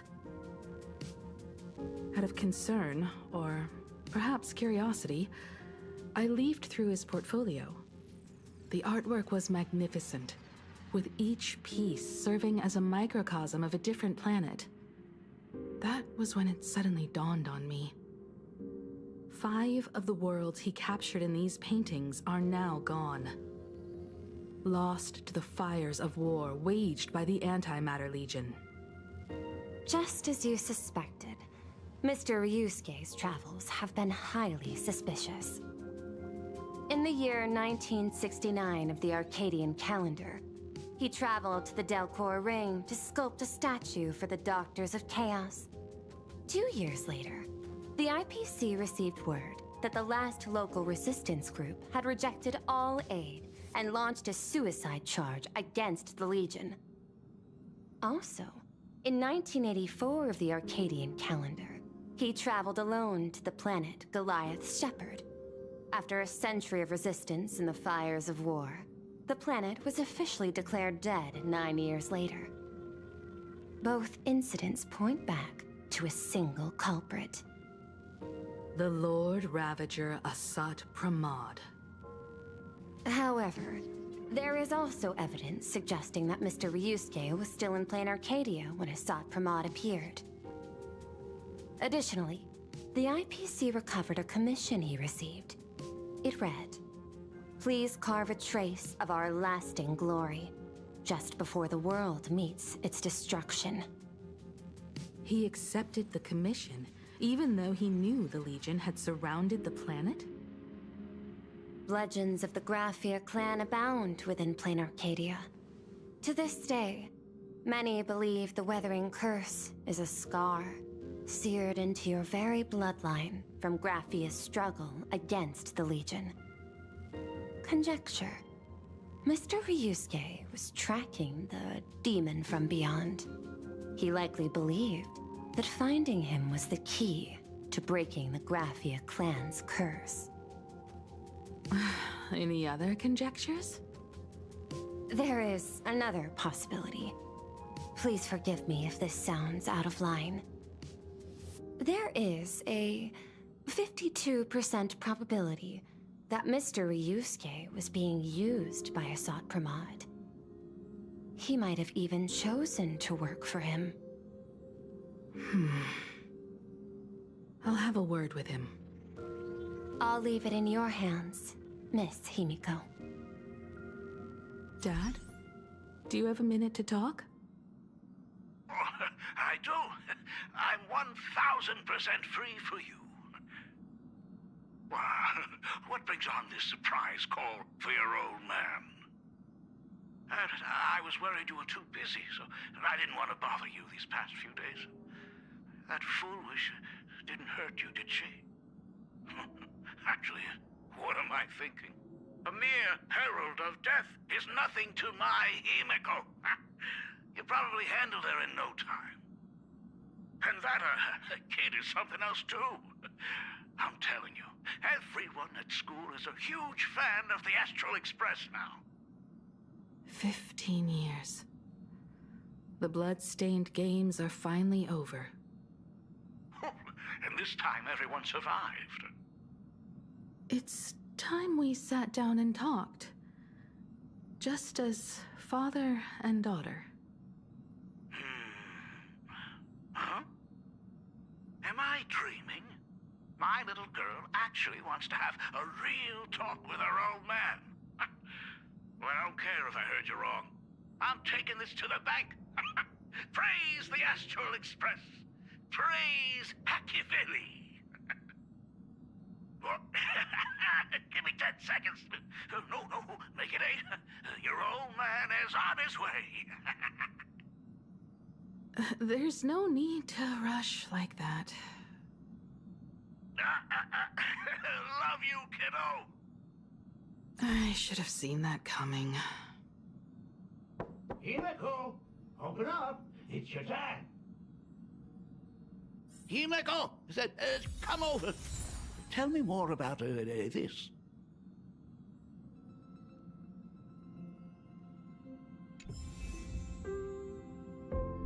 Alright, we are going to stop right here for today, and in the next stream we will be wrapping up this Trailblaze mission, hopefully. Thank you so much to everyone who came to watch this stream today, and those who come to watch the playback later.